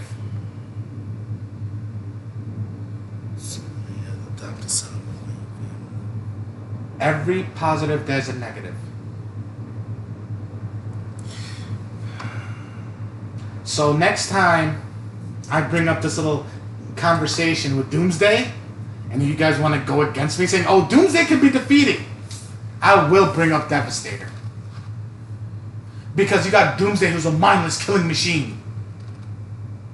And you got Devastator, who's Doomsday with Batman's skill set. Essentially, that's Professor Doomsday. No. Doomsday with a brain. Oh, don't bring that little thing. I mean, out of all that, I don't know how to say that comic name. But out of everything, I mean, out of everything, that one had to be the worst. Professor Doomsday, I mean...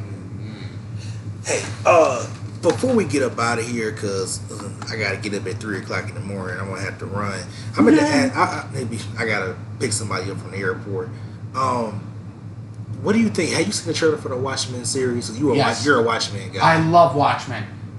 I mean, I'm right now, I'm counting down the days for the next Doomsday Clock issue. Are they still doing a Doomsday Clock? Yeah, because it's bi-monthly now. How many issues? Well, it's by, oh shit. So how many issues it's been so far? 9 So out of 12. 5 months. So this is the 10th one coming up. Dr. Manhattan. Okay, we all know how Alan Scott became Green Lantern. He found the lantern on when the train was crashing. Grabbed the lantern saved him. Dr. Manhattan, when he arrived to that Earth, moved the lantern 6 inches away. Alan Scott dead. Wow. And now they're trying to say the new 52 is because of him.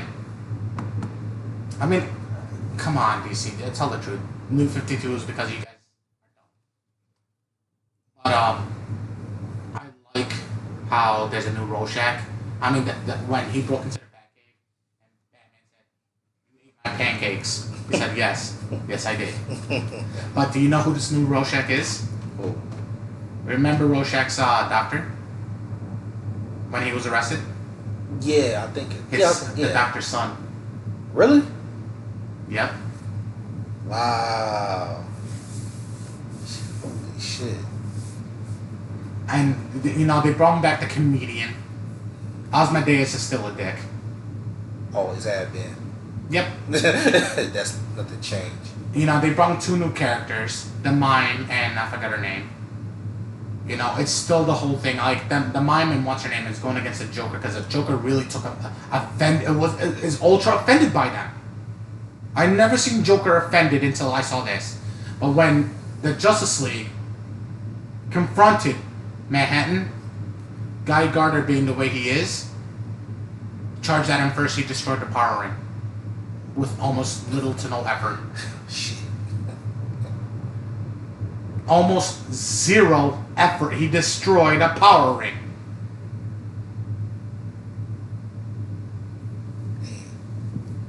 But as far as the trailer is, I can't wait. I'm so excited. They had already announced Manhattan will be in it. Yeah, at the end he picked up the mask, the blue mask. I'm just a little confused as to because the black lady Regina King, I was just a little confused. Like, who is she playing? Everything right now is a big mystery because when it comes down, well, obviously they had. I didn't mean to interrupt, but obviously they had to scale down the show. It's TV, so obviously they had to scale everything down. No, but this takes place after the events of Watchmen. So, okay, so it's a continuation of the Watchmen. Oh, okay. So I don't know if they're gonna have the budget to make Dr. Manhattan look like. This is HBO. Well, they might have the budget. I'm just not. They will. But I'm just not used to TV. Well, they did fucking Game of Thrones that cost like $5 million an episode. So yeah, they probably would have the budget for it. Right. But I'm excited. I love the trailers. I mean, what they're doing, what HBO. This is one thing I've always said HBO was smart for doing. They only gave you enough. Just enough. Just enough. Yeah. To make you want more. Yeah. Like, you gotta look at it like this. How long, let me ask you this, Abel. How long is the average trailer for anything? A show, a movie? How long is it? On average, about 2 minutes. This is less than that. This was like a minute and a half, something like that. Yeah, a minute and a half, minute 20 seconds. Yeah, most trailers is like near 2 minutes. Yeah. Yeah, but HBO only gives you just enough to like, okay, I want more. Anybody who's a Watchmen fan is looking at this, like especially the first trailer with all those people wearing a Rorschach mask, like what the hell's going on? Then the second trailer came out, I'm like, okay, HBO, quit messing with me, man. Seriously. Honestly, I'm surprised HBO, because that's kind of like some shit like, for like Netflix. I'm surprised HBO got that. Do you mind if I dog somebody before we end this too? Go ahead. Me and you are wrestling fans. Yeah. There's a certain idiot I hate. He goes around telling everybody he can beat anybody in Mortal Kombat, and it irritates me. I think I know what you're talking about. Xavier Woods. Yeah. He said on one of his... I follow his channel too. Then you know which episode I'm talking about when he said I can beat anybody. If anybody wants to challenge me, hit me up on Twitter. Did he or did he not? Said that. I remember that. I hit him up. Episode, yeah. You know what? You want to know what he did to me? What? He blocked me. That's not a good looking Xavier. So I'm gonna make a new Twitter. I'm gonna take this podcast and I'm gonna send it to him. I want him to watch the whole entire thing and know that challenge is still open. Hey, what Mortal? Did he say all Mortal Kombat or just a new Mortal Kombat? All. Oh well, I want to challenge him too then. Well, you can't beat me either. In the old Mortal Kombat? In any of them. You can't fuck with me in the old Mortal Kombat. I haven't met anybody who's been able to defeat me yet. Okay, who's your favorite character? Scorpion. You like a Scorpion type guy. I could beat you with Johnny Cage, easy. But here's the difference between you and me. I go and I train, I put on the hardest difficulty. And I don't train for a half an hour, I train for over an hour.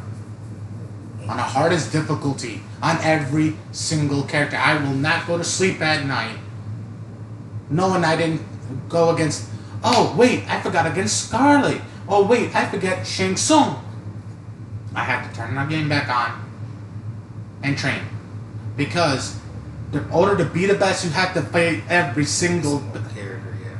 You have to beat every single one. Yeah, that's true. Me and you can go against each other later. I want the satisfaction that a nobody like me can beat Mr.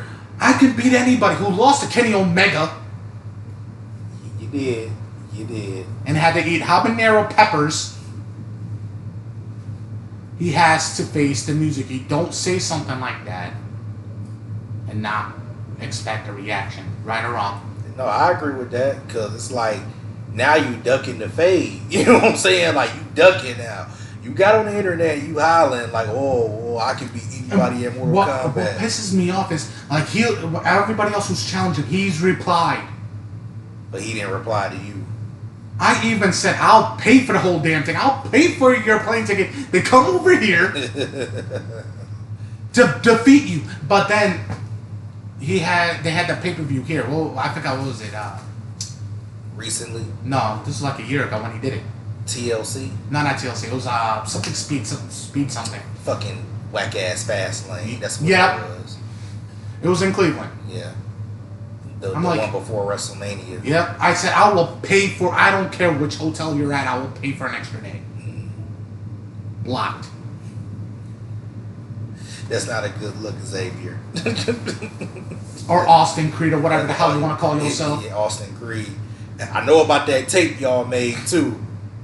With Paige. Oh, it was them, wasn't it? Yeah, it was him and actually they tag team Paige. It was him and somebody. I forgot who the other guy was. It wasn't. I know it wasn't Biggie, and I know. It was a white dude. It was a white dude. But yeah, they tag team Paige on camera. Does her fiance know about this thing? Dude, just like I said, remember, I don't know if I told you or not, Paige has enough material on her out there on the internet to be a legitimate porn star. No, yeah, she doesn't want to though. Huh? I don't know why. I mean, she doesn't. Yeah, she doesn't want to, but she has literally probably maybe 2 gigs of pictures and videos of herself. Especially related to Alberto Del Rio, who's now Alberto whatever Patron. Oh, and you didn't hear the news. What? He's an MMA fighter now. I thought he was working. I thought he was in another wrestling promotion. Yeah, he is.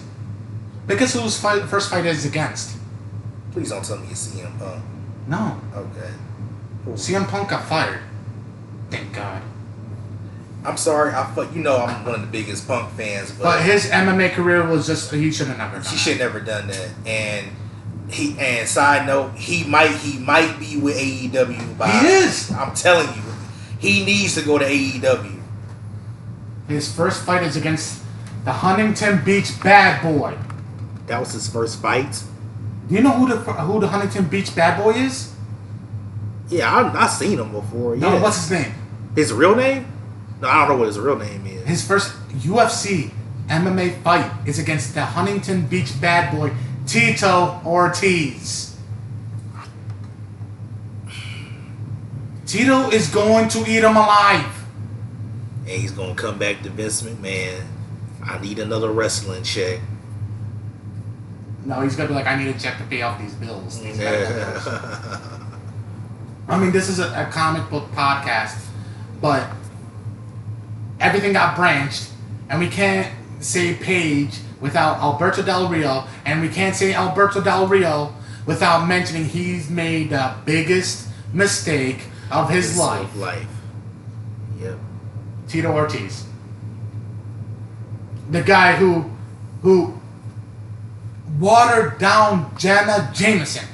The guy who knocked out Ken Shamrock.